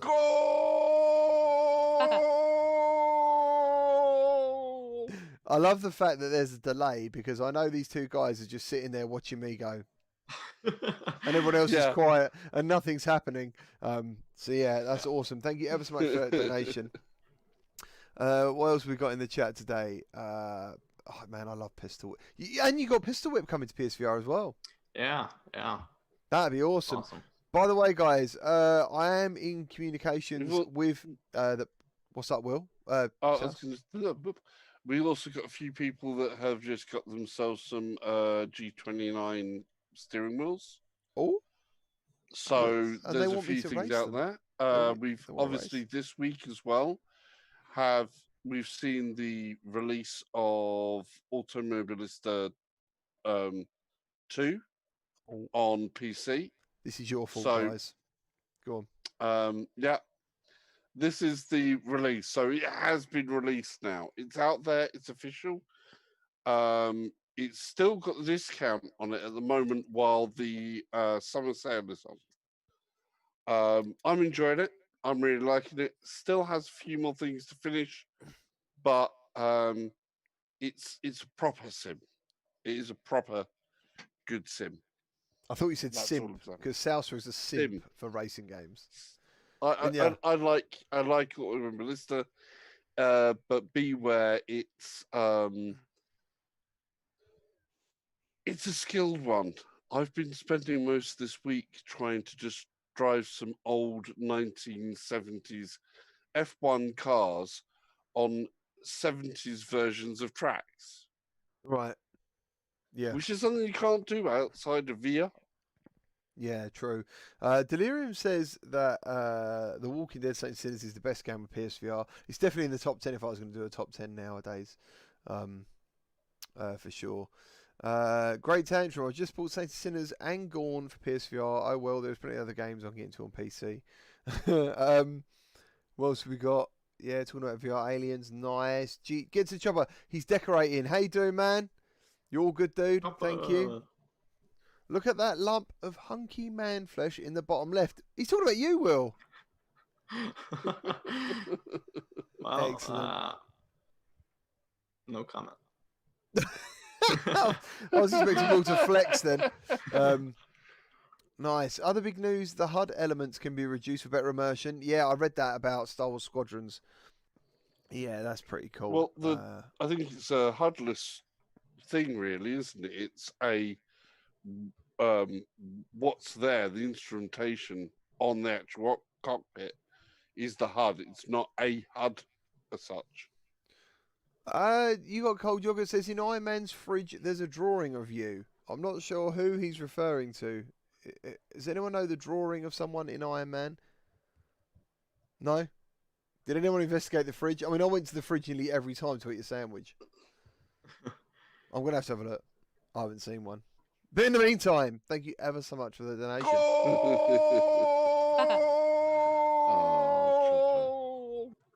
Me! There's a drawing of me in Iron Man's fridge. Are you sure? Let me. Iron Man's fridge is a drawing. Well, I'm gonna have to check that out. That is so lovely of Camouflage to do that. I honestly didn't know. I'd be in communication with them, but they didn't say that I was going to be involved in the game. So that's awesome. I think it's a Greg Miller pick. Oh right, yeah. Me and Greg Miller get mixed up all the time, dude. I say it's a nightmare. It's an absolute nightmare. Where are we now? Yes. Oh, have I got a video to go along with this? Because it'd be pretty cool if I have. Which I probably haven't, because there's always something I miss. Yeah. I haven't got a video for it because I bloody deleted it. Solaris Offworld Combat is apparently launches as an Oculus exclusive. It's also coming to PSVR later on. But a Steam VR version is planned. First Contact Entertainment's new multiplayer shooter launches on Oculus Quest and Rift this August, with PSVR version planned later on this year. First Contact also confirmed that there are plans for a Steam VR release too. Specific headsets for this release weren't mentioned, but if it's on Steam VR, you should be able to play it with just about any PSVR headset. It just might not be properly optimized, but they also confirmed dedicated servers. That's pretty cool, man. Like, a lot of people cry out for that, don't they? Dedicated servers in games. Yeah, especially like FPS stuff. It's you know, it's to stop the hacking, really, isn't it? The hackers. Yeah, we don't like the hackers. Yeah, we like and obviously also lag time and stuff like that. Dedicated servers are always going to work better than your non-dedicated stuff, your peer-to-peer servers. So yeah, that's all good. What was that? It sounded like you, Souser, in the background. What was that? No, that was something on Will's side, so he just muted stuff. Was that a dinosaur? What was that? Yes, I keep a dinosaur in my backyard. What was it? There's a train near my house, so I'm having to mute every once in a while. Yeah. Oh, wicked, Strange. man. Dude, I actually have the same thing. I have to have my window shut during the show because, there's like a railway outside. So PSVR hype train. Woo woo. So I'm just gonna have Five Nights at Freddy's trailer just rolling in the background there because I'm really looking forward to checking that out very soon on the Quest. I was playing that recently. A bit of bad news for PSVR owners. Neat Corp's budget cuts has been delayed again for PSVR, and this time it is September 25th. It's a really cool game. Will, have you played it on PC? I have played a little bit, but once I heard it was coming to PSVR, I just decided to wait. He's like, nah, man. On PSVR through and through. Respect. Respect. What about you, South? You play budget cuts? Original, no. Budget cuts 2, yes. They changed budget cuts 2 a bit as well after we played that initially as well. So also on Quest, did we do budget cut 2 on Quest or something? Don't know much about that.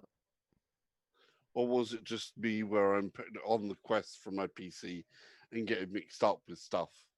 Possibly. Which is probably the way it went. It's like my main headset has been the Quest for quite some time now. I reckon that's what's happened. Yeah, I reckon so too. You could be quite right. Yeah, I found it odd to get used to myself because it's got a different mechanic there, but they changed it for 2 and added locomotion as well as the teleport mechanic. Boy Brown says it's not on the Quest. It's not on the Quest. It probably will be at some point though. Update 18 talking about the Quest. You can now change colour of Oculus Quest's Guardian and Boundary colour. Do you know what? It doesn't take long to figure out something's happened to the Quest because my news feed on YouTube is update 18 and it's everywhere, and I don't watch any of them because I don't care most of the time. I think the best updates have basically already happened, which was the pass through, definitely hand tracking. That was like amazing. But guys, have you link is the big thing. Yeah, I guess so. Yeah, I just don't ever use it. But you're absolutely right. Actually, the link is the big thing. then possibly followed by the hand tracking, and then possibly followed by pass-through. That's what I reckon. What do you reckon? You happy with that? I'd say I'd go with that. Yeah, definitely. I'd agree. Thank you, Salsa. So if you was going to change your Quest Guardian into any colour, what would you go for? Don't know. Maybe a purple now and again. I was going to go purple. I think it'd work good as a purple. Yeah. I'd probably do purple. Yeah, we're all going to go purple, guys, which is pretty cool. Angry Birds VR Isle of Pigs level editor update is apparently out there, or it's coming, with online sharing capability. So that's pretty cool. Isn't that kind of like why you liked Squishies? Because you could build levels and then share them around. I actually liked Squishies, but then I found out all the crap you got for liking it, and I just kept my mouth shut. So what basically, Will, what he's saying is he didn't want to divert any of the attention that you got.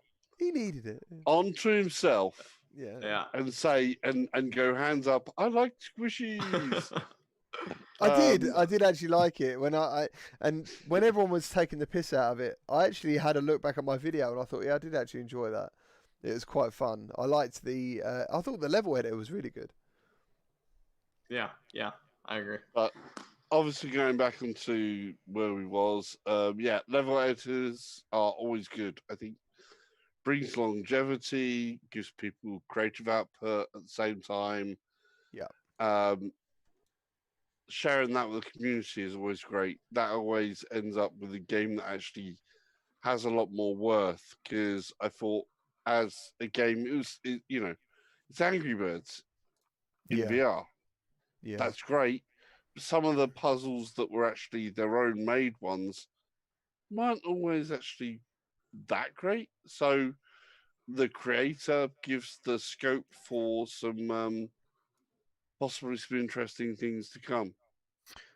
Cornerstone, there is some news on In Death. I have some news on it, but I don't know if I can share it. I don't know, but all I know is it is coming this month. So, I think, is it this month or next month? Either way, that's what we're Well, it's coming to Quest. We know that. It's coming to Quest, yeah. So, man, either way, I'm looking forward to that. I really enjoyed it on PSVR. Wolfie the Game Cub, Smith, he just literally played the shit out of it for weeks and weeks and weeks. So, yeah. There's ongoing battles between him and the first person, on the top 10 list, between him and the other people in the top that's 10 right. list. It's just month on month on month. And they'll go backwards and forwards. What's that, Will? They will. I gave up after a week. I was like, yes, I'm in the top 2. And then I checked like an hour later, and I was all the way at the bottom. Smashed it. I was like, I spent hours trying to get that. Nice. He literally did spend a lot of time on just going through and just getting to whatever height of levels. And I'm like, what do you do with the crossbow to make that just go bing, bing, bing, bing, bing, bing, like so fast? Yeah, because you got a bow, haven't you, in the crossbow? Yeah. And I always used the bow because I never could get on with the crossbow because you had to do that because I only played the PC version, really.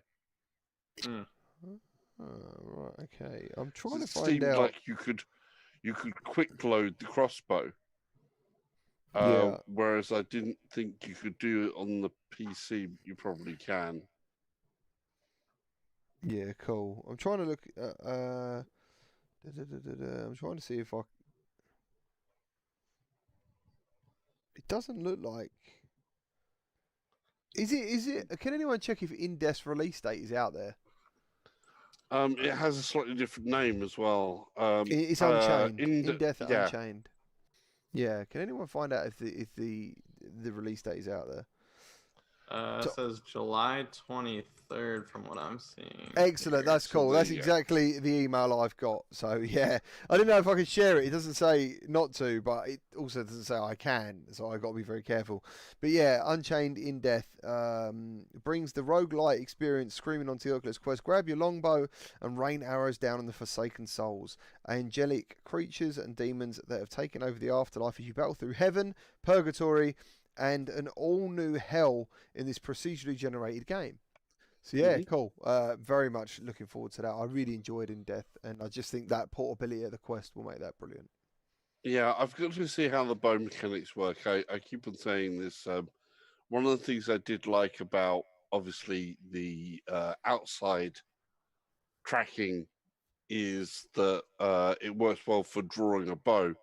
And I don't know how well they get on, on the Quest with the Have you played inside-out Apex? tracking. Have you played Apex Construct? I did, and the bow mechanics for me on inside-out tracking, I don't feel it was as good. Oh, really? Oh, okay. I always feel like the tracking off of a CV1 for that was far superior. Dude, to be straight, if I had, I'd still be happy with my CV1 because the tracking was amazing. I just needed one more, a third sensor, to go up there, and then I could have done mixed reality because I couldn't get 360. I couldn't do mixed reality streams.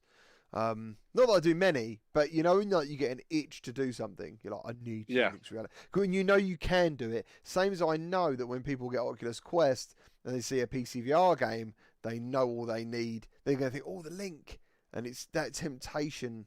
It's the same for me when it comes to like seeing something really cool in VR and knowing I can share it is the reason that actually the Rift S happened. It's because I just needed 360 tracking, you know, with no and there's no sensors involved, which is so awesome. See, Will, you were saying your CV1, what is it, just wearing out, or I mean, what was you saying? Yeah, it's just starting to get dirty and has scratches on it, and I had to buy recently. I bought I forgot what company it was, but the company that makes those little foam pads that are VR cover. VR cover. I got some of those recently, so that helped a little bit, but it's still it's kind of rough right now. Well, it's better than mine. Mine unfortunately is not working, which is why I've been using the Quest as my main PC headset. So I don't know what is actually up with mine. Yeah. Which is really annoying, but I think it's the HDMI cable has actually gone on mine, which is obviously it's a custom-made cable, which you can't buy separately anymore. Yeah. I think my cable's starting to get a few dents in it, so I try to be careful, but I don't know how it happened. That's one thing I always worry about, man. Because I notice if you spin around in Iron Man, you get like a little symbol saying you're spinning around, dude. Like, and it's like a headset that's getting strangled. And I was thinking, oh my god. And I do worry about that because the PSVR actually, the cable on it doesn't really get tangled. It doesn't stick to itself. Well, no, it sort of untangles itself quite easily. Yeah, not the Rift. Not the Rift. The Rift cables don't do that. The CV1 didn't. It ends up with, you've got like a central one, and there's another bit that goes around it as well, and it ends up with a twist like that, and then possibly a knot. I don't have the knots in mine, but there's maybe one of the small spirals happening with another part of the cable. Or do you ever read a comment and know where they're saying it? I think this is how Delirium's saying his. He's saying, "Souse are using virtual desktop." He's asking, are you? And what if you aren't? No, I am generally not using virtual desktop because I don't have a strong 5 gigahertz network. I have used virtual desktop. He doesn't believe with the 2.4 gigahertz, and it works quite well. But you get too much lag that happens, and you get lag spikes. And when one of these lag spikes happen, it is horrid. Damn. I literally forgot about that. The amount of times we've spoken about Tech Salsa not having a 5 gigahertz network connection is pretty amazing. Well, if anybody wants to help out, if you go to like my latest channel, there is a link to my housing list for Amazon, because I've got moving house very soon. And if you want, you can drop the money on a brand new router for me that has 5 gigahertz in it. I did put it on my wish. I did put it in my wish list, but it was put there as a bit of a joke because I've gone through everything that is tiny to everything that's big. Hold on. You've got beyond. an Amazon wish list that you've shared. Yeah. Why not? Is that kind of like what? See what?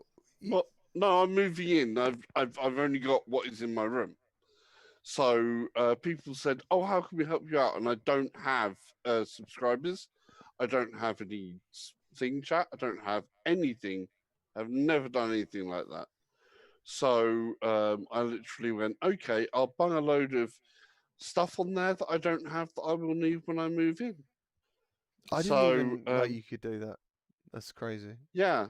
So I made a shopping list full of basically household goods and stream goods. And, you know, it's out there for if somebody wants to buy me a sponge to do my washing up, to if somebody wants to go and get me 5 gigahertz networks. Do you know what? It'd be really nice if everyone could go and subscribe to Salsa and get him over the 1,000 mark. That'd be absolutely brilliant. I'd love to see him get over a K, man. That'd be cool. Because once you move and you get your network sorted, you're going to be doing I'm going to be able to do a lot more content. It's one of those things that does happen. Yeah. I hope to pull other people in up with this, and I don't know. I'll put it out there as an idea. Because I'll be building up my own VR space. Would it interest people to see what I end up building up as a play space and, go through the experience of how you build a VR play space? I knew I'd heard about these shopping list things. Like, there's people on Twitter who are attractive and they say, hey, buy me this. Is that your goal? Are you trying to schmooze people? No. Are you trying to schmooze people into buying you stuff? No, not at all. Sexy salsa? Not at all. Fluttering eyelids? How did we get here? Eyelids. But no, not at all. But it is one of those things that people always say, why don't you do a GoFundMe? Why don't you do the Patreon? And I'm like, look, I do this because I just do it. And to do Patreon, to do all those things and everything else means I want, you need to have that dedication, to have the time to spend to dedicate to those things. It is true. And if I can't say I'm going to do X, Y, and Z and deliver on what I say, then I don't feel comfortable doing that. Yeah. However, if I have that list there as an inconsequential thing, which is mainly for me to go, I know as soon as I need to move in, I have to get this, and this, but I may as well share it. And if somebody wants to go, yeah, here you go. Here's whatever from your list. Do you know what I think would be great? Is if you actually have branded pots of salsa. Branded pots of salsa. That's genius. Nice. Oh, that'd be great. Why not? And then I'd buy one. Exactly. And then you could do a sticker of your face on the jar, and then it looks like people are putting chips into your head and eating salsa brain. Sounds good to me. So, anyway, we are proper talking crap, especially me. Thank you ever so much for that guy is Will VR. Thank you for being here, dude, today. I really appreciate it. And it's really good to actually catch up with you and talk to you in person, because obviously everything we do these days is via Twitter and stuff. So, yeah, thanks for having me on. I had fun. Yeah, man. Thank you, dude. Thank you. Yeah, man, sweet. That'd be cool to get you back on at some point. Salsa from Salsa Ketchup VR, thank you ever so much. I've just knocked my camera. I just punched my desk and my camera moved. Hold on. I think if I punch it again, it won't go back. Yeah, thank you to Salsa Ketchup VR for joining us this week. My pleasure. My pleasure. Cheers, dude. And thank you especially to everyone in the chat today. Thank you for your donations. You want a free Salsa goal? They want a free salsa goal before they leave. They want a free salsa goal. They do. Thank you ever so much for all your likes, your donations, and subscribe during the show. I hope you enjoyed us having Tony on earlier. For those people who are heavy into VR, especially the tech side of it and the news side of it, I think That guy's one of the greatest. I would definitely follow him on Twitter. Honestly, I do, and I think he's really enjoyable. The stuff he coughs up. So, Golfer, how you doing, guys? German Rifter. Oh man, don't worry about it, dude. I hope you enjoy the show on a replay. Before we go out, let's do this.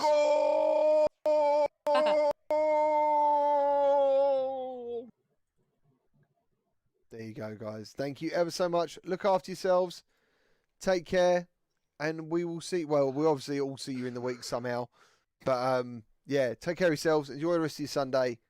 Take care. Bye-bye. Bye. Bye.